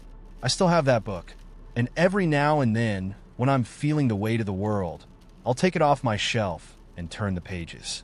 Sometimes, if I'm in the right frame of mind, I could swear I see something new, a faint shadow here, a sparkle of light there, almost as if the sketches themselves are alive, waiting for me to notice them. I don't know what it all means, but every time I look at it, I feel that same sense of wonder I felt that day in the clockmaker's workshop. Have you ever stumbled upon a place or moment that made you feel like you'd slipped out of reality, even if just for a little while? So imagine this. I wake up, yawning, stretch my arms, and the moment I glance outside my window, I see the most spectacular sunrise I've ever witnessed. I'm talking cinematic, like someone photoshopped it with all the filters. The sky's this deep, warm orange with streaks of pink, and every single cloud looks like it's glowing. I have no idea why, but it immediately makes me feel amazing, like I'm waking up in a painting. I grin, feeling on top of the world, and decide that today is going to be a good day. And then, like magic, the sky responds. Suddenly, I realize the sunrise is a little brighter, and the colors seem to shift and pulse in time with my mood. I lean out the window, fascinated, and think, what if I'm actually making this happen? To test it, I close my eyes and take a deep, happy breath, just letting myself feel that rush of morning energy. And when I open them, the sky is absolutely radiant, with more colors pouring across the horizon. It's like my good vibes are giving the entire sky a makeover. Just to be sure, I try a quick experiment. I let myself feel just a little bit annoyed that I stayed up too late watching random YouTube videos again, and as soon as I do, the clouds immediately shift to a sort of grayish color. Not full-on stormy, but definitely gloomier. And that's when it hits me. Somehow, I've woken up with this strange new power. My mood, my emotions, they control the weather. Now, I'm all for strange abilities, but I know this could go south fast. What if I have a bad day and accidentally trigger a thunderstorm? Or worse, a blizzard? The possibilities are both thrilling and terrifying. But hey, it's not every day you get to wake up and accidentally become Mother Nature. I decide I'm going to ride this out and see where it goes. As I'm getting ready for work, I do my best to stay calm and positive. I'm practically humming with happiness, and sure enough, it's still bright and sunny when I head out the door. Birds are chirping, yes, actually chirping. There's a warm breeze, and I can't stop smiling. People on the street even look happier as they walk past me, probably wondering why it's such a ridiculously perfect day. I almost feel like the universe is secretly winking at me. Then, I make the rookie mistake of getting on the bus. Packed loud and hot, like every bad part of city life condensed into one metal box. Someone elbows me. I step on a sticky spot, and suddenly, the cloudless sky starts filling up with these thick gray clouds. There's a rumble of thunder that I'm pretty sure I caused, and I'm holding my breath, hoping no one notices that the weather changed right when my mood dipped. A couple of people glance nervously at the sky, like they're expecting rain any second. I take a few deep breaths, channeling every calming technique I know, breathe in, breathe out, imagine I'm at the beach. And just like that, the clouds start to dissolve. I see a couple of sunbeams poking through again. Disaster averted for now. By the time I get to work, I'm feeling pretty confident in my new skills. I'm practically glowing, and the sunshine is out in full force. My coworkers keep commenting on how amazing the weather is, and I just nod and laugh, as if I had nothing to do with it. But of course, work isn't all smooth sailing. Halfway through the day, I get an email from my boss asking me to redo a huge project that I just finished. My stomach drops, and before I can catch myself, the sky outside darkens instantly. Wind picks up, rattling the office windows. People start murmuring about an incoming storm. Realizing I need to rein it in, I close my eyes and take a few deep breaths, telling myself it's not that big of a deal, that I can handle it. Slowly, the wind dies down, the clouds break apart, and the sun reappears. But wow, this is harder to control than I thought. It's like I'm living in a mood ring, and the entire world is wearing it.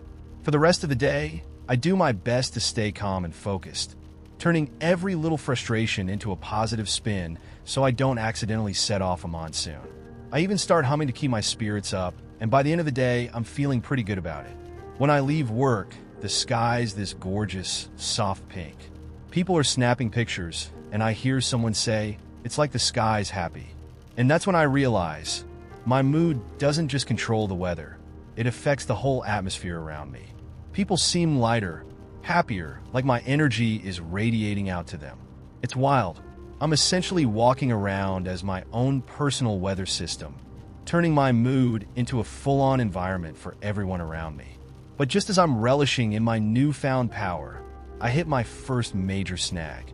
As I'm walking home, I bump into my ex Yep.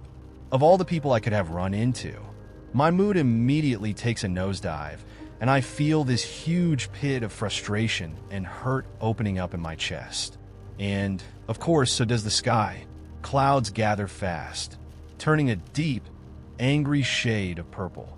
Thunder rumbles in the distance, and there's this crackling tension in the air, like the world's holding its breath.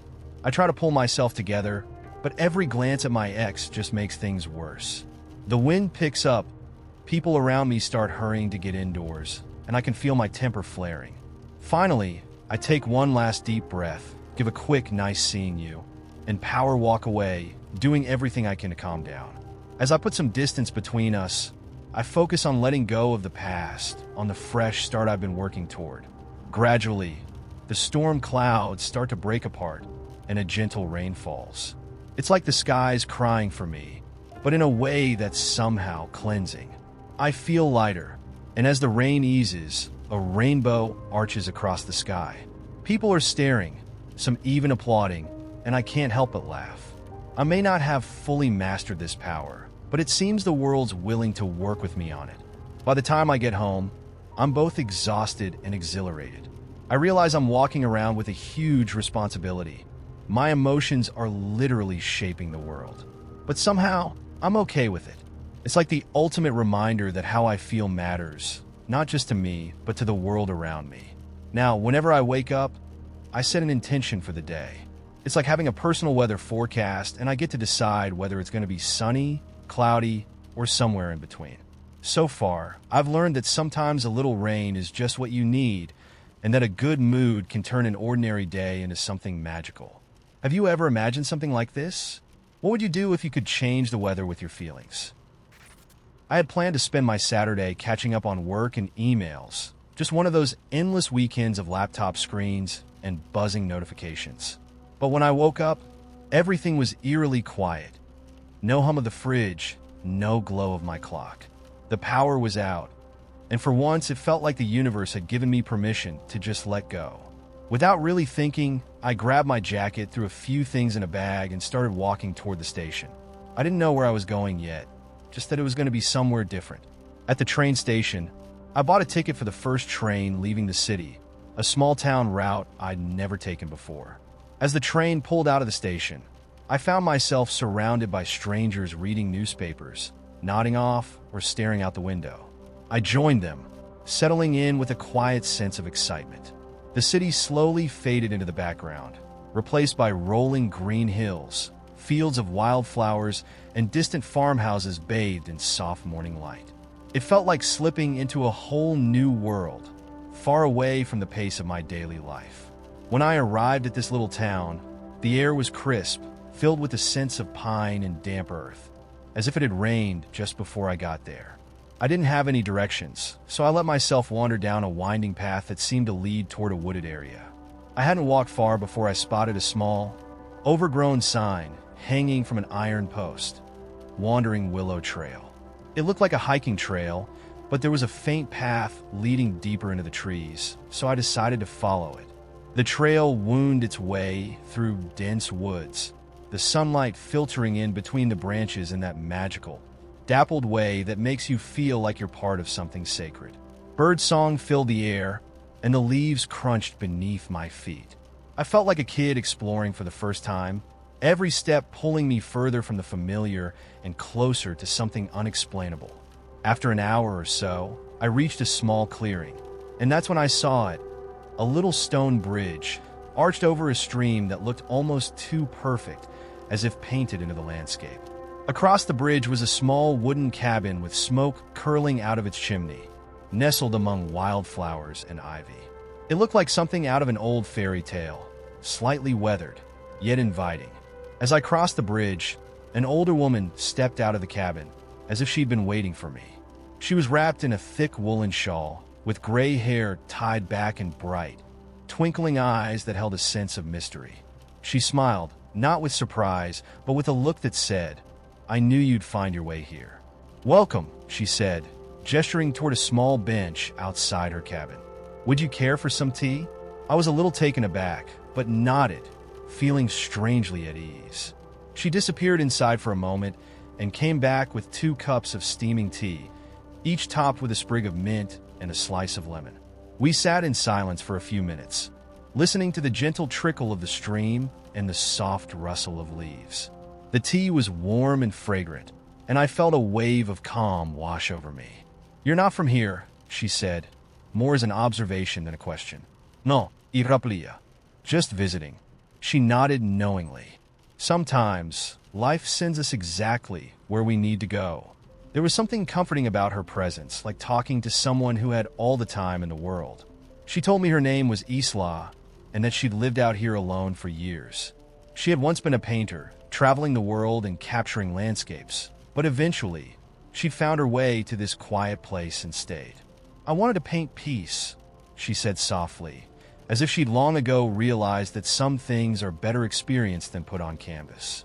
I don't know why, but I found myself opening up to her, telling her things I hadn't even admitted to myself.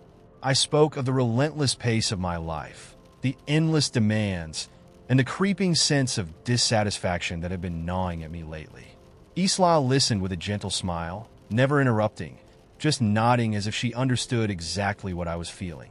At some point, she pulled a small, worn notebook from her pocket and handed it to me. "I keep a journal of moments that matter," she said, "the ones that remind me why I chose to live simply."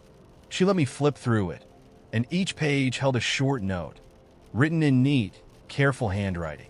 Sunrise on the lake, the colors like melting gold. A night of laughter around the fire with friends, faces glowing. First snowfall of the season, silence blanketing the world. Each entry was brief, but each one carried a weight of experience, like fragments of happiness she'd captured and kept close. As I read, something shifted in me. I realized how much time I'd been spending in my head, racing toward goals that always seemed to stay out of reach. Isla's life was simple, yet full of beauty, a life built on moments rather than achievements. We sat there for hours, sharing stories and quiet moments, until the sun started dipping behind the trees, casting long shadows across the clearing. As I stood to leave, Isla reached out and placed a small stone in my hand.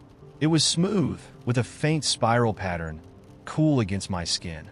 "Keep this as a reminder," she said, her eyes warm. "Life isn't always about finding answers.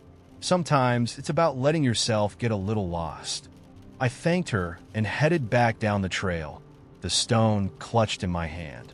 The walk back felt different, like I was seeing everything through fresh eyes. The trees, the soft rustling of leaves, the birds singing. It all felt like it was meant just for me, as if the world was tuned to some secret melody I was finally hearing for the first time. As I made my way back to the train station, I realized I hadn't even checked my phone all day. The weight of the usual notifications, the endless chatter of modern life, seemed so trivial now. The train ride home was quiet, and I spent it holding that small stone, letting the day wash over me like a gentle wave. When I finally got home, the power was back, and my inbox was waiting, but I felt different. The clutter of the usual demands and worries seemed distant, almost muted. I'd spent a day moving in harmony with the world, letting myself be guided by instinct and chance, and it felt like I'd tapped into something ancient and wise, a part of myself I'd nearly forgotten. I still keep Isla's stone on my desk. Every now and then, when I feel that familiar weight of stress or pressure creeping in, I hold it in my hand and remember that day, that sense of peace. And it reminds me that there's beauty in stepping back, in letting life guide you, even if only for a moment. Have you ever had a day when it felt like the world around you was playing the perfect melody, just for you?